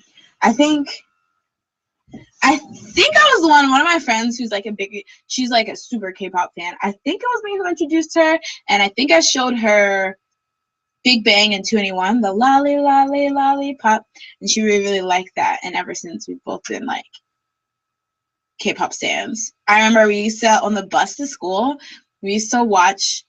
I don't know if you've ever seen Big Bang's Lottie Free. Lottie Duty Free, that company made a music video, and it had like Rain, a couple actors, and Big Bang in it. And so they have like this, it's like a cute song. It's like, so I'm loving you, so I'm loving you. Yeah, one of them. So I downloaded that on my iPod and we'd watch it that and Lolly Lolly Lollipop. And we'd also watch 2 p.m. one of their performances of Only You. So. Ooh, Leon Q? QI? Yeah. Hi. What do you think about the K-pop poll about the best singer? The K-pop polls, I haven't really been keeping up with it, but isn't there like some controversy because it's like more of a popularity vote than who's really the best singer? I kind of really don't pay attention to the all K-pop polls because it is kind of a popularity poll. But then again, if somebody likes somebody, you can't really fault them for that. But I remember like for best female rapper, Hyomin from Tiara won, and I kind of was like, okay, like I don't hate her or anything, but what? So I don't know. I don't really I don't really pay attention to those. But wow, what's going on with the poll? Who's winning? Yeah, it really does suck that only KBS subs their videos officially. I think a lot of other companies should invest in that. I live in Canada and we have like no K-pop idols who come here. I know, that's messed up because I know Henry's Canadian. Wee Fan is Canadian when he was a K-pop idol. Like, why wouldn't you want to come back and spread some love in your hometown? I think a lot of idols, they have to understand, us internationally, we are so thirsty for K-pop. You could literally be anyone. You don't have to be from SM. You don't have to be from YG. You don't have to be from JYP. We just want to see some K-pop idols in real life. Like, I don't understand, like, why you don't see more of them come to venues, because I feel like if you slap the word K-pop on it, people will come, no matter who you are. I remember my first K-pop concert was actually VIX in 2012, and as you probably know, VIX was like a baby group in 2012. Like they were like, I don't even know if they had. I think they only had one song, but at one of the conventions I went to called Otakon, they were invited there as a guest, and I thought it was really weird because it's like an anime J-pop convention. So I was like, why are they inviting a K-pop group? But I went anyway because I'm thirsty for K-pop. And guess what? This group that only had one song filled the whole entire. It's a pretty large room, but there's like a main events room where they have the concert, and that place was packed. I couldn't even find, like, I had to like basically like sit on the ground, but not really because they would have kicked me out. But like, yeah, that place was packed, and like VIX had just debuted. They didn't have any songs. They like performed their one song. I forget what it was. What was the song? I don't remember what the song was. What was it called? Oh, I forget what the song was called, but they only have that one song, and the rest of it, they performed like Let's Make Love to You by Boys to Men, or I'll Make Love to You by Boys to Men. It was dance, and everyone was getting their life. And like, I was just like, when did you have time to even find out who these kids were? Because like, they just debuted. But like, people need to recognize that international fans are very thirsty for like attention, and like, I'm surprised that more K-pop acts don't try to come over. Whoa! Kimika 13, hi. You were breaking brownies and you didn't bring me any? Ooh, Oppa AMVS. Do you watch One Pretty Rock Star? Nigga, the baddest bitch. Huh? Okay. nigga. Whoa! Lil Cham is literally she's my favorite Oni, okay? No, I'm just kidding. But yeah, I really liked Pretty Rock Star. I thought it was really cool that they highlighted female rappers, and I really liked it. I have to admit, I came in for the mess because when I saw that clip of Jessie calling them all out, I was like, yes, this song's about to slay my life. But after a while, I kind of just got invested in all the members individually, and I liked the relationship that they showed, and I liked like the struggles that they all came from.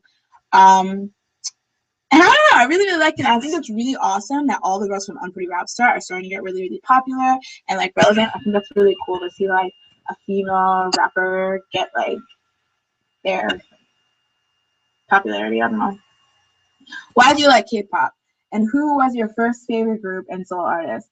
Who are some of the new groups you have been loving? What do you think of GOT7 and BTS?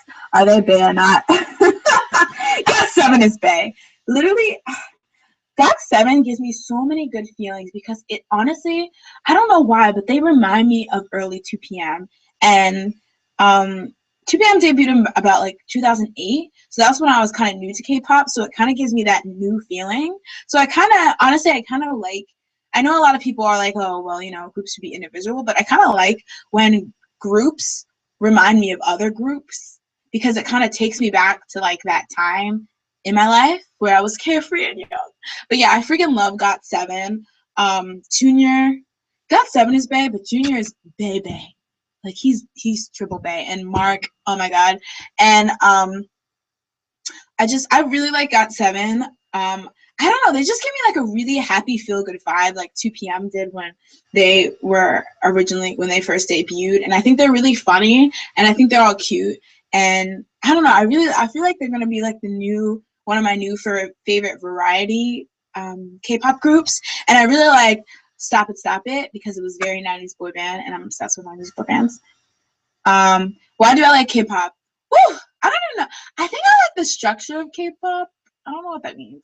Like, I like the fact that there's allowed to be 1,000 different K-pop groups, and you can like pick and choose which ones you like, and they all have like, you know, they put so much when it comes to like into like an image and a theme for a comeback. Like, it just seems really fun. Who is my favorite group? First favorite group, Big Bang. First favorite solo artist, Rain, the Bae. Who are some of the groups have been loving? New groups, Lovelies and G-Friend. And it's so weird because like if this was like a while back, I used to hate cute concepts, but now I'm like obsessed with them. I like Red Velvet, CLC. I think they're a really cute group. For boy groups, I don't know. I think I'm becoming super girl group obsessed. So I'm not really sure for boy groups. BTS is also listen, let me tell you about that boy B. He needs to stop because I can't, okay? I really like Rapman too, and I really like Jimin. Yeah, but BTS, Danger, that song's so good. I love that song. I remember I just heard it once on accident, and I just kept listening to it. And how do man? Their songs are so good. And you know what's crazy? All my friends loved BTS. Like back when they were doing that that song and all those songs that they used to do. My friends loved them, but I'd always ignore BTS. But it wasn't really until Danger that I was just like, BTS is back. So yes, in conclusion, GOT7 is back. BTS is back. Anime Rocks 99. But I have like 3 friends who like K-pop with me. All my friends, because right now I'm in college, so like all my friends that I grew up and I liked K-pop with are back where I used to live. So like when like crazy K-pop stuff happen, it's literally like I have to hold my breath because like there's nobody to talk about it to with. Like I have a couple friends here that like K-pop, but not as many, and not as many people who are as close to me that like K-pop here. So it's just like, oh, like it's so hard to not have like a lot of people who like K-pop.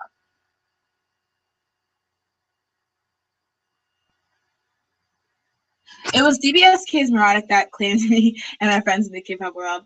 Let me tell you about DBSK's Neurotic, Nikyu Chan's hair, Jaejoong's abs, Junsu's everything, Changmin's high-pitched scream belt thing, Yuno's rapping. Listen, that was another point in time. Like I know for newer K-pop fans, it must be really annoying when people say, "Oh, I remember the golden times back in 2009, 2008." But like that really was just the best for me, and probably because I'm new to K-pop, so my 2009 is probably some of you 2000 you know, 11 if you got in during that time, or like maybe even 2013. But oh gosh, that whole era was just great. I had got my really good friend into K-pop, and now she's in love with Taeyang from Big Bang. She was into J Park before. They have similar styles. I like J Park a lot. You need to. I like J Park. I don't know. My relationship with J Park is weird.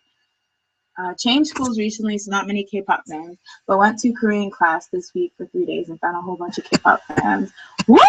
That's really fun.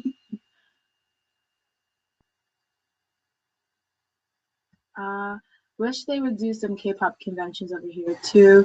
UK's thirsty for some events. I really don't know. Whoever's in charge of doing that, I'm surprised. Like, I don't know how much it took to get KCON together, but I'm surprised that those haven't popped up around the world yet. Because I feel like, well, I know that there's like a lot. I think there's one in Malaysia, but like I'm surprised that there's not one like in every area, because I feel like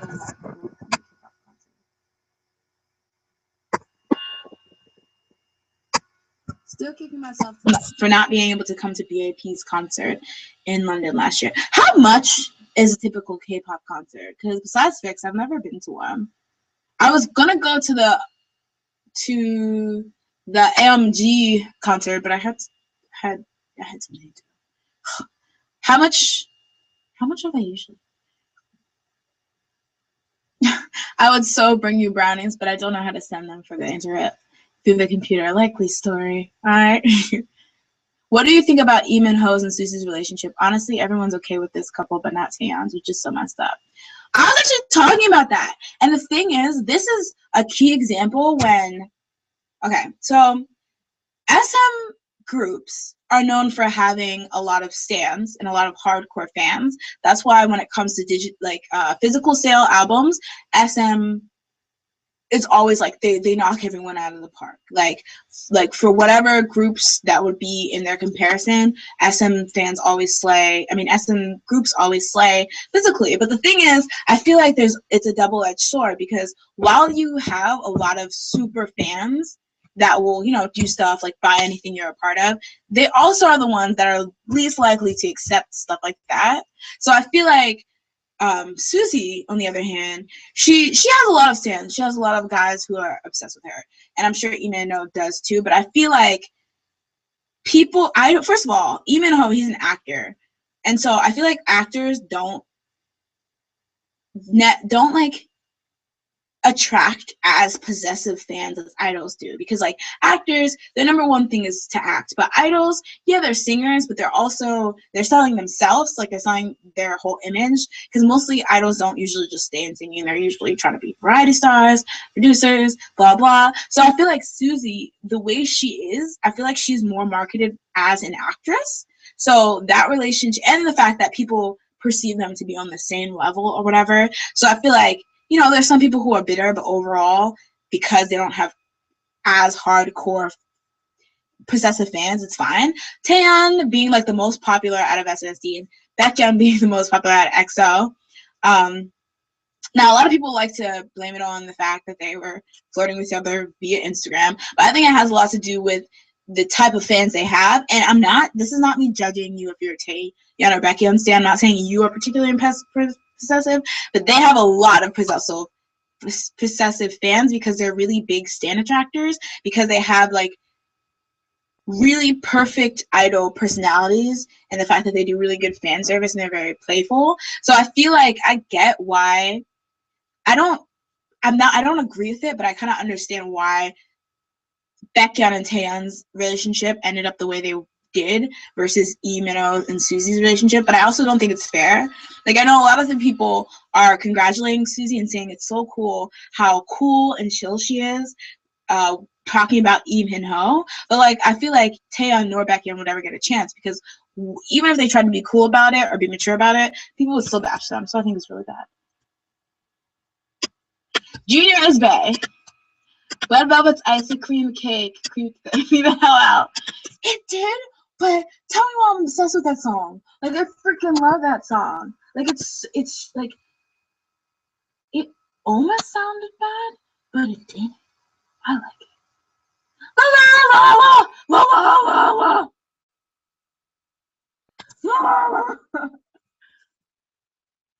I'm the only K-pop fan within a 30-mile radius. Forever alone. I discovered myself. I have never seen a K-pop fan in real life. Oh my gosh.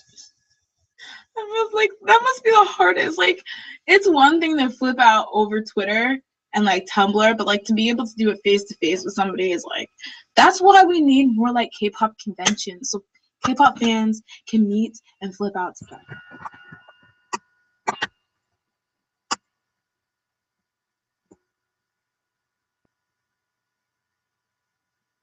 Oh my gosh. 71 pounds. Blackpink concert was 80 to 140. Well, I am 3-4. CBSK or TVXQ. Ooh, that's a good one.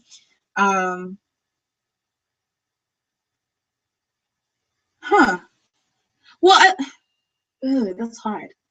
I'm gonna do pre the split, and I'm gonna say DBSK as DBSK rather than TVXQ. Although a lot of their songs for a while were just remakes, right? But I think I like, or maybe I don't know, because when TVXQ back then I was really into like Japanese things, so I honestly pay attention. I don't know. I just know they have this Japanese song called "Nobody Knows." Da da da da. Nobody knows. Da da da da da da da da da da. I'm not to know.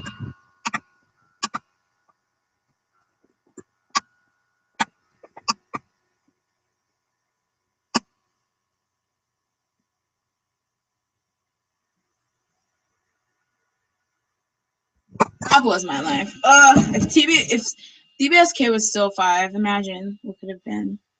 I think it's a bad idea that Beck and Tang was within the same label.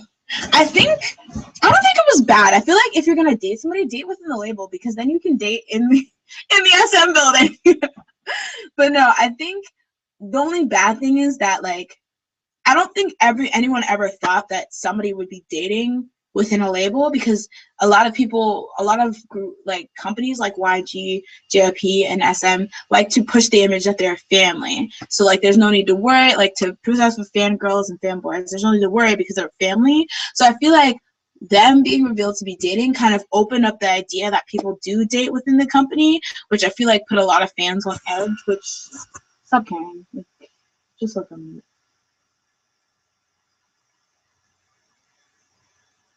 In Red Velvet's Ice Cream Cake song, they didn't even use an ice cream cake. Wasn't that the one cake, or was that a regular cake? The ice cream looked fake. Yes, more K-pop convention. Ice cream cake does make me want to eat ice cream cake. Love in the Ice, yes! You know what song I really liked? You got the wrong number. You got the wrong number. You got the wrong number, so don't call me no more. That song.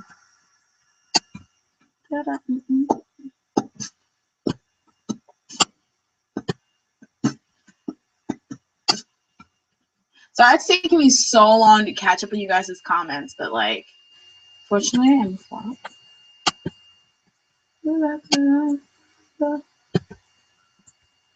Is anyone excited about the EXID comeback? I'm so excited for them. Oh, it was a regular cake. Okay. I will say though, SM seems to be pulling up all the stops this time around for Red Velvet, because that was such a really good concept. I think even if you don't like this style, I mean, you don't like necessarily the music of Ice Cream Cake, I feel like the concept and the styling, that was really top notch, and I feel like it was really clear that they put a lot of time and money into that. You got the wrong now. You don't understand how happy I was when EXID got popular. Like, I was like crying, because like they have been making such good music since their debut, and I remember hearing I feel good and thinking that was such a good and well-written party song. Got 7 for life, 96. Does that mean you were born in 96? Oh, you're babies. Are you thinking of moving or even just visiting Korea someday? I'm like dying to go, but going alone sounds scary. Would you go alone or with family and friends? I actually talked about this a bit in the beginning of the live stream.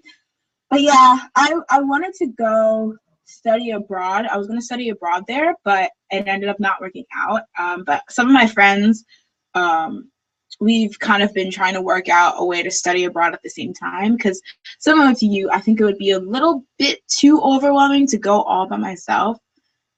But I would definitely want to go with friends. And maybe family, yeah.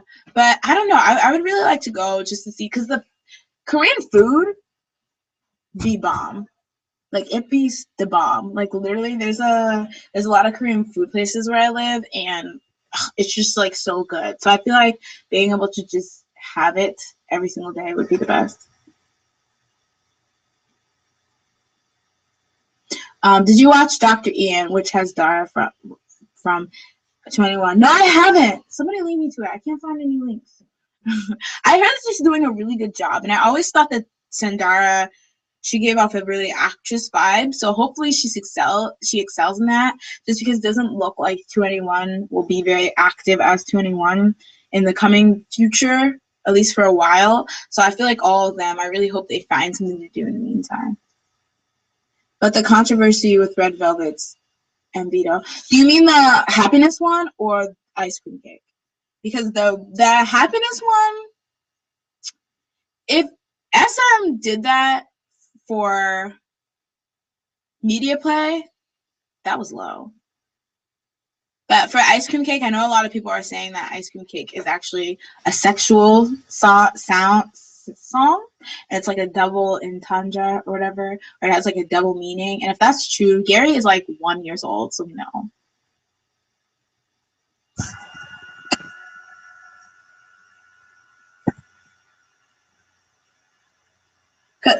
There was an article about Korean citizens bashing the actress in Blood. I think they thought that she was not a good actress. I think they were bashing her and the lead actor because they said that they weren't very good.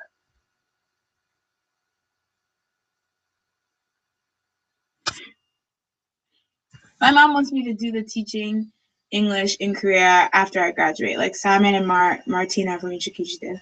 Apparently, though, those jobs, I mean, I'm not positive, but apparently I've been hearing like online that those jobs are like dwindling, and to be able to get into one of those programs for that, it's becoming harder or something like that.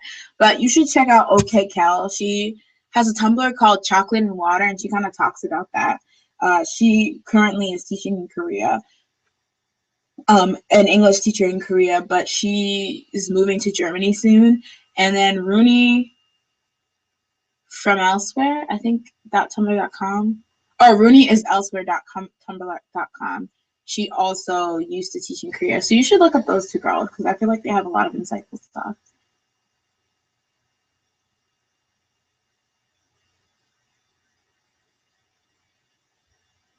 Ice cream cake.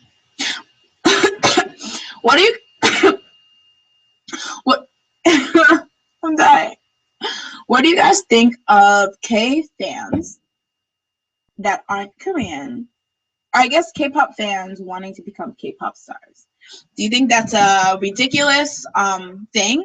Like, do you think it's really ridiculous, people who, because they like K-pop, want to go become K-pop stars? Or do you think people should leave them alone and they should be able to follow their dreams?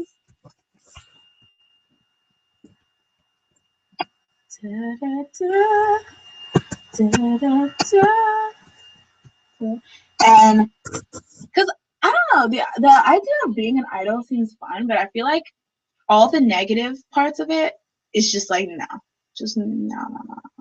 Like, you're super famous, but if you try to date somebody, they kill you. Yeah, because imagine, and this is just me from a thirsty fangirl point of view, but imagine literally getting to be on like music shows and variety shows with some of like the hottest male idols. But if you even look at them the wrong way, you will be dragged to hell by fangirls. Like, that would be the worst. Like, you get to interact with them, but you can't do anything because you'll literally get killed. And like, yeah, you're super famous, you have so many fans, but like, you know, the one wrong move and everyone hates you. I am one myself, and I think it's normal because music has no lyrics. That's beautiful. It depends on the talent level of the person. I don't think it's ridiculous as long as they can sing in Korean. Yeah, I'm not really into the idea because I would be going to Korean alone. I also don't really want to go into teaching. Me too. I know there's a YouTube user called Glenn Gogo, and he teaches English in Korean in Korea right now, and he says one of his pet peeves are people who come as a teacher to Korea but don't really like teaching because you're like teaching these kids, and if you aren't, and it's not really fair, I guess, and it's not really fair to like come not really have a passion for teaching, but you have somebody's education in your hand. So I thought that was an interesting point of view he had. Oh wait, I think I misunderstood the question. No, you didn't. You answered. My opinion was just like some people who think. I think it would just be really, really hard for somebody, but I don't know. It seems like fun. Like all together, it seems like fun, but that'd be cool. I'm just waiting for Chad Future to penetrate the market. No, I'm just kidding. What do you guys feel about? Okay, this is a big debate I was having. What do you guys feel about popularity versus talent?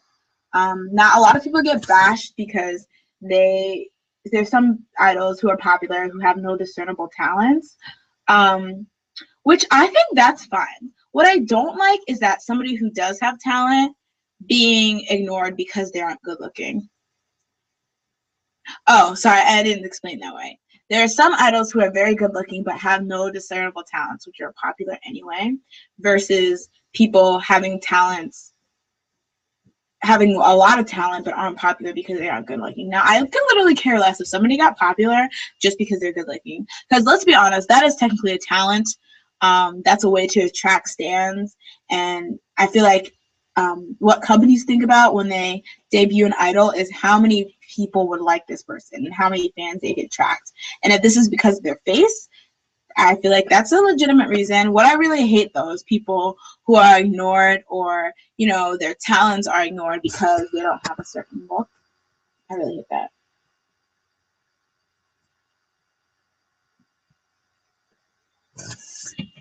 Prince Kawaii said, I do wish there was an alternative way to living in Korea, though, without going into the teaching route. I'm trying to think. There's a girl online who lives in Korea who doesn't teach, but I'm not sure how she's there. I'll try to link you to it if I find her channel. But she talked about it. I don't know what she does though. It's not an industry I want to go into. Yeah. I also think there's nothing wrong with wanting to be a K-pop idol, but not if you only want to do it to meet your favorite idol. You need to have a passion. Yeah, that's true. I think a lot of people that though in that sense though, they wonder why specifically do you want to be a K-pop idol and not just like a singer or dancer? Like I feel like that's when that comes into question, and I feel like a lot of people get it because like the Korean and K-pop entertainment industry is different from different industries around the world, but I feel like that always arises when people say I specifically want to be a K-pop idol, and it's not because I want to meet my favorite idol.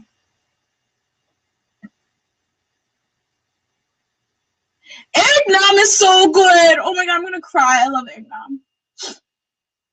Yeah, they work idol. I think they work idols too hard, and I think what's sad is that there's idols like all idols work hard, and this is the whole thing when people say so and so deserves this, because all idols work hard. I in my opinion, like I don't know, EXO, well, I don't know, EXID before their EXID, before they were popular, I'll just use that on an excuse, they work just as hard as like somebody like EXO. Now the thing is, all idols work hard, but I feel like it's sad because for some idols, in the case of like EXO, SNSD, any popular idol, their hard work actually pays off because they're popular. But then the sad thing is that you can debut as an idol, work your butt off, and never see find any popularity, but you still have those schedules where you have to wake up at 5 a.m. and you don't get to sleep. You're still expected to diet, but like you never see any reward from your hard work. So I feel like it's just a really hard industry just based on the fact that no matter how hard you work, you never know if you're going to get popular. And I feel like a good example of that is like Hani with her fan cam and Hedy with her Aegyo. They would have never guessed that would have got them popular. That was just like a gamble. So it's just really weird how, you know, some people, their work might pay off, but others, they'll never get to see it.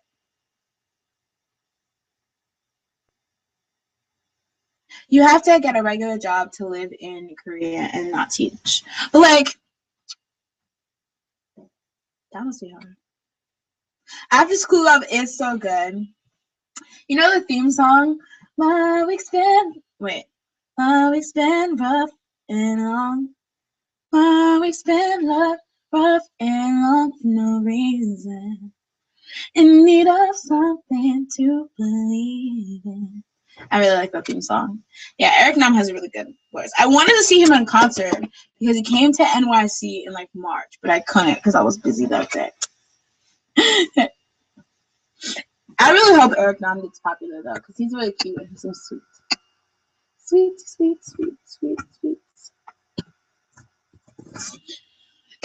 Got 7 for Life 96 says, I feel like it would be different to be a black K-pop idol. Like there is all types of Asians in K-pop, but no black idols. Plus they're like obsessed with light skin. I think it would be horrible. Ask E. Michelle. I think the closest person, well, there's Tasha, but she's not really an actress. You mean, right? She's half black. I don't think there's ever been like a black idol, but Yumi Ray, she's half black, half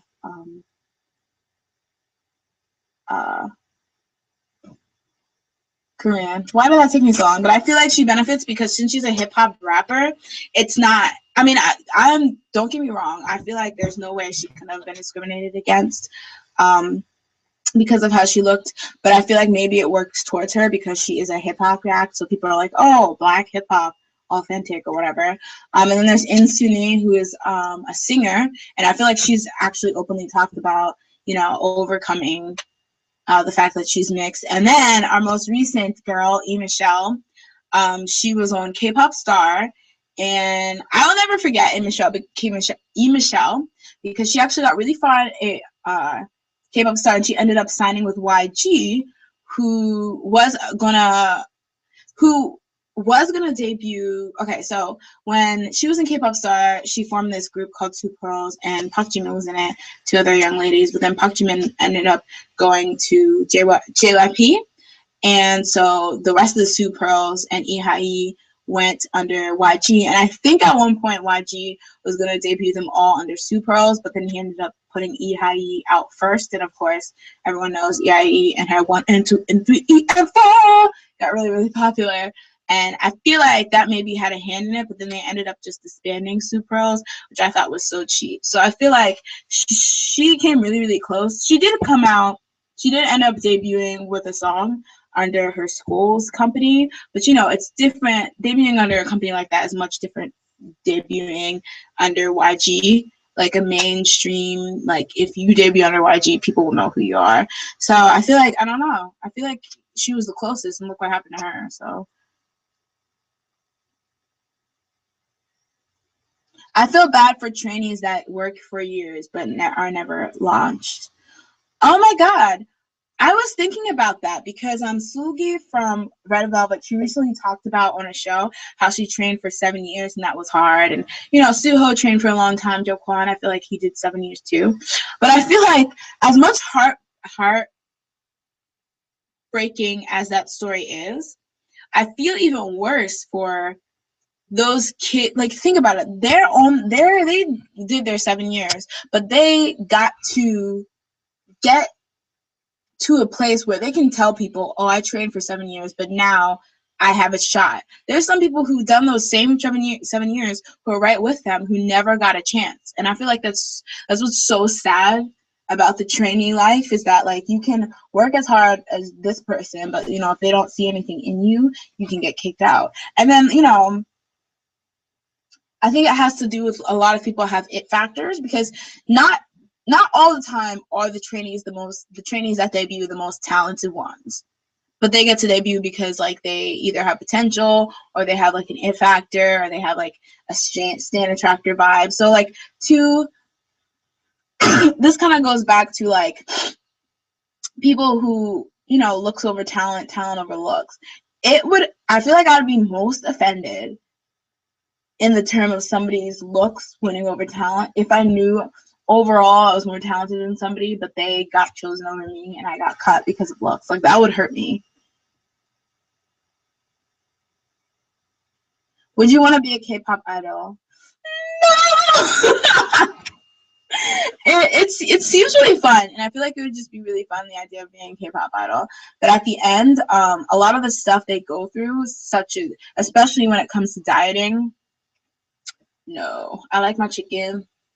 I like my cheesecake. But yeah, and I think being a girl, and I don't mean to bash boy idols or lessen the things they have to go to, but I feel like being a female and being an idol is just the worst, because I actually, like,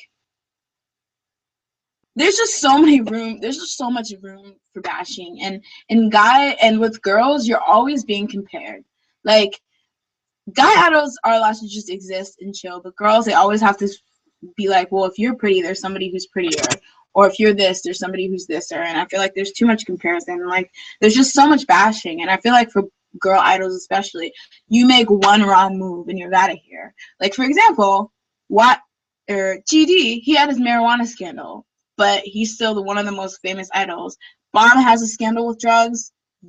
She's exiled from the entire universe. And I feel like, and a lot of people are like, well, I feel like it has to do with being a female versus being a male. And I know GD, like, for females, I feel like there's only a couple images you can have and be liked. While guys, you can burp on TV and that will be seen as charming, versus a girl will burp and you're gross. Like, it would be too hard. Did you hear about Lay's hand bleeding during Call Me Baby on Music Core? What do you think about how SM treats idols? You dare not hurt Lay! Was his hand really bleeding? Like, was it bleeding before it started, or did it get cut during the performance? I had so many things. SM, I've said this before, and I feel bad if you're an SM stan, and this has nothing to do with the idols. I just feel like SM Entertainment, first and foremost, most their idols are a source of revenue, and if you have something that's making you money, you want it to make you the most money as possible. I mean, I definitely think conditions are bad, but I just feel like for SM, you don't hear, for like places like YG and JYP, you don't hear as many stories of, this person had sleep deprivation, or this person was bleeding, or this person was barfing or fainting and stuff like that. You only hear that out of SM, and I feel sometimes they need to chill, because I think the thing with SM, I feel like I know they've changed their contract, but I feel like they want to milk as much out of the idol as they can when the idol's in their prime, and then when they're no longer famous, it's like, well, whatever. So I feel like they have this, like, thing where they want to milk the person as much as possible. I mean, like, Tao's over here with his ankles, his kneecap broken or something, but he's still, like, running around. Like, I don't understand, because, like, honestly, when you're hurt or injured, you need to rest. And I feel like not letting people rest is an indication that you don't care about how their body holds up in the future.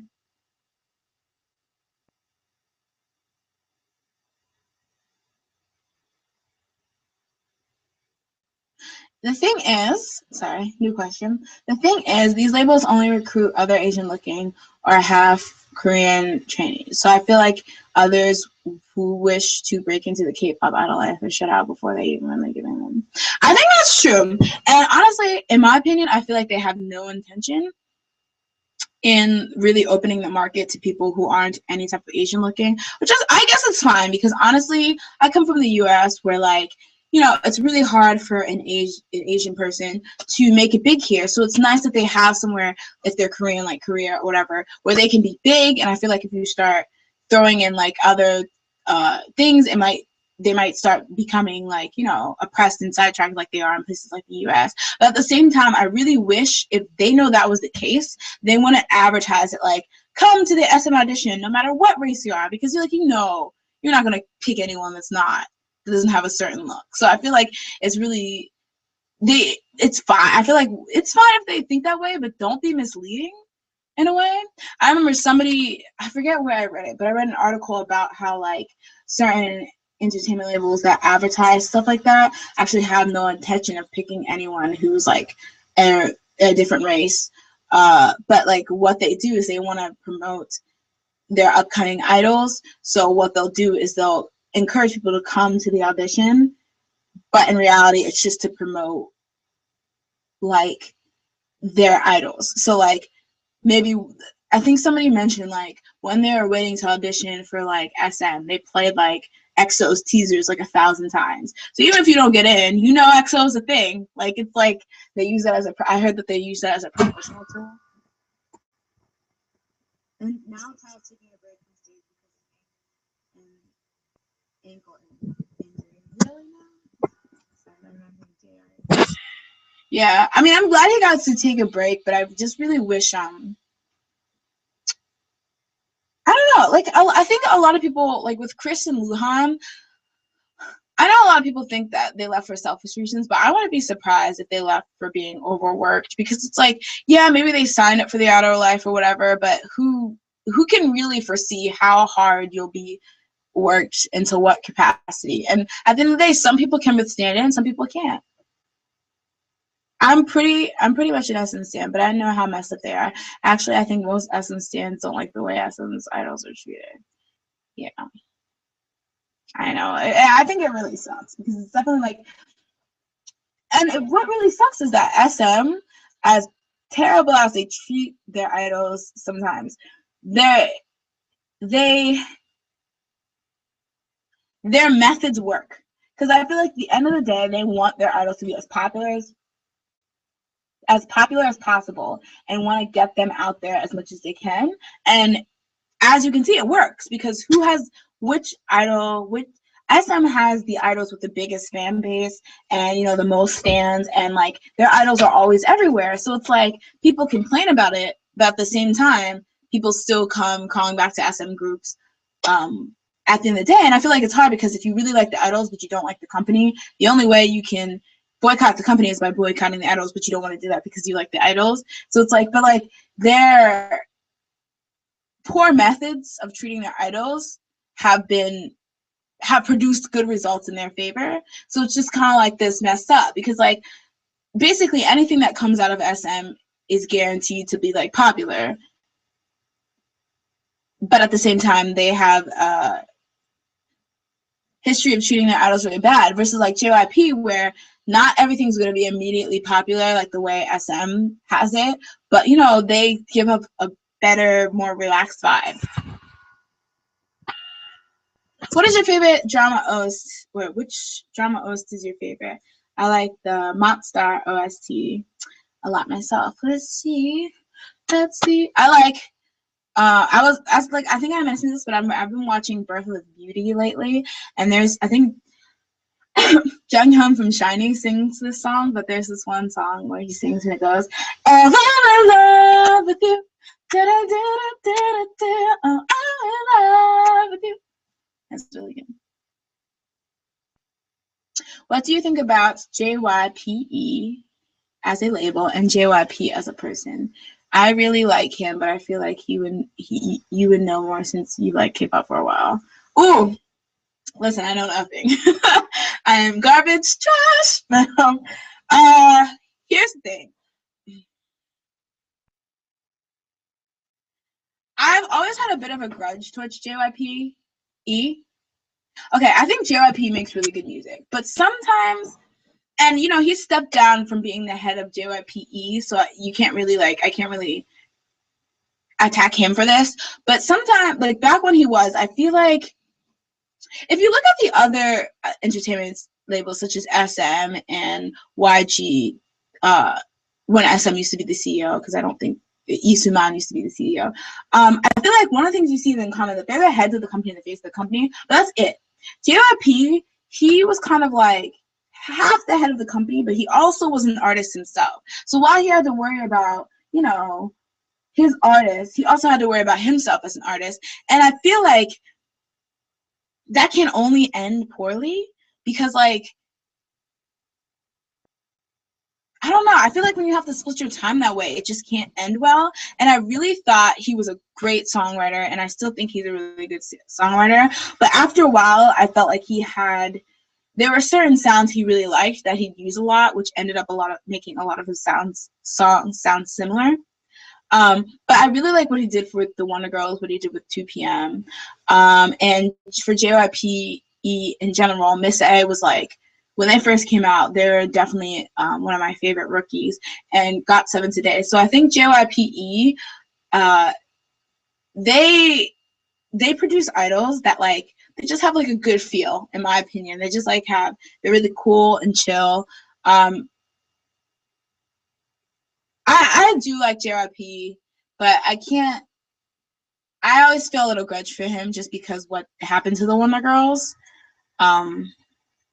And yeah, and I don't know if this was ever confirmed, but in my opinion, I think one of the reasons why Sunmi left was because she wasn't really feeling the American debut thing.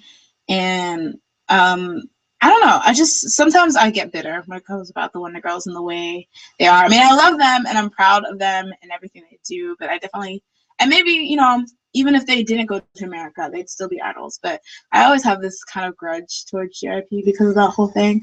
But other than that, I think it's an okay company. I definitely think they dwindled, in my opinion, in terms of power and influence they used to have. But, and I also think the way, even though 2AM was technically under Big Hit or whatever, I think the way they did 2AM wasn't very good because 2AM had some good songs. Oh, and what do you think about how and what do you think about how he chose Jackson because of personality, not because of talent? I think that's smart. Now, I was ranting about how, like, visuals over talent, talent over visuals, and stuff like that. But I definitely think it's cool when somebody has an eye for somebody that would just be a good entertainer in general, not necessarily because they're a really good singer or a good dancer. So I think that's really cool because Jackson does really have a nice personality. And that's what, once again, that's really why I like GOT7. I mean, I like some of their songs, but mostly I like the vibe they give off and their personality. And I think Jackson is like the pinnacle of that. Like, he has a really cool personality. So I think that was cool that he chose him because at the end of the day, being an idol is more than just being a singer.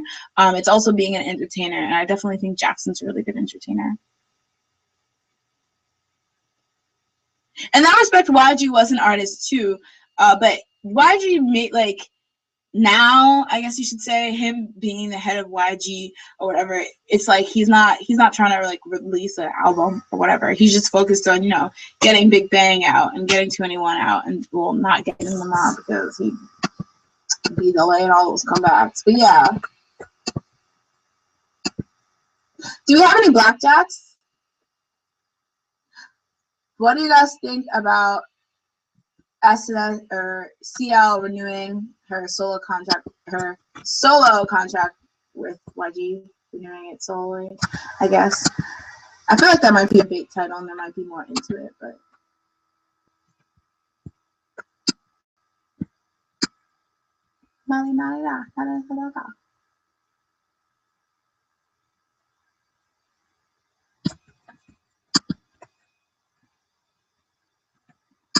okay, well, thank you for everyone. 2 hours. Thank you for everyone who's joined me for this live stream.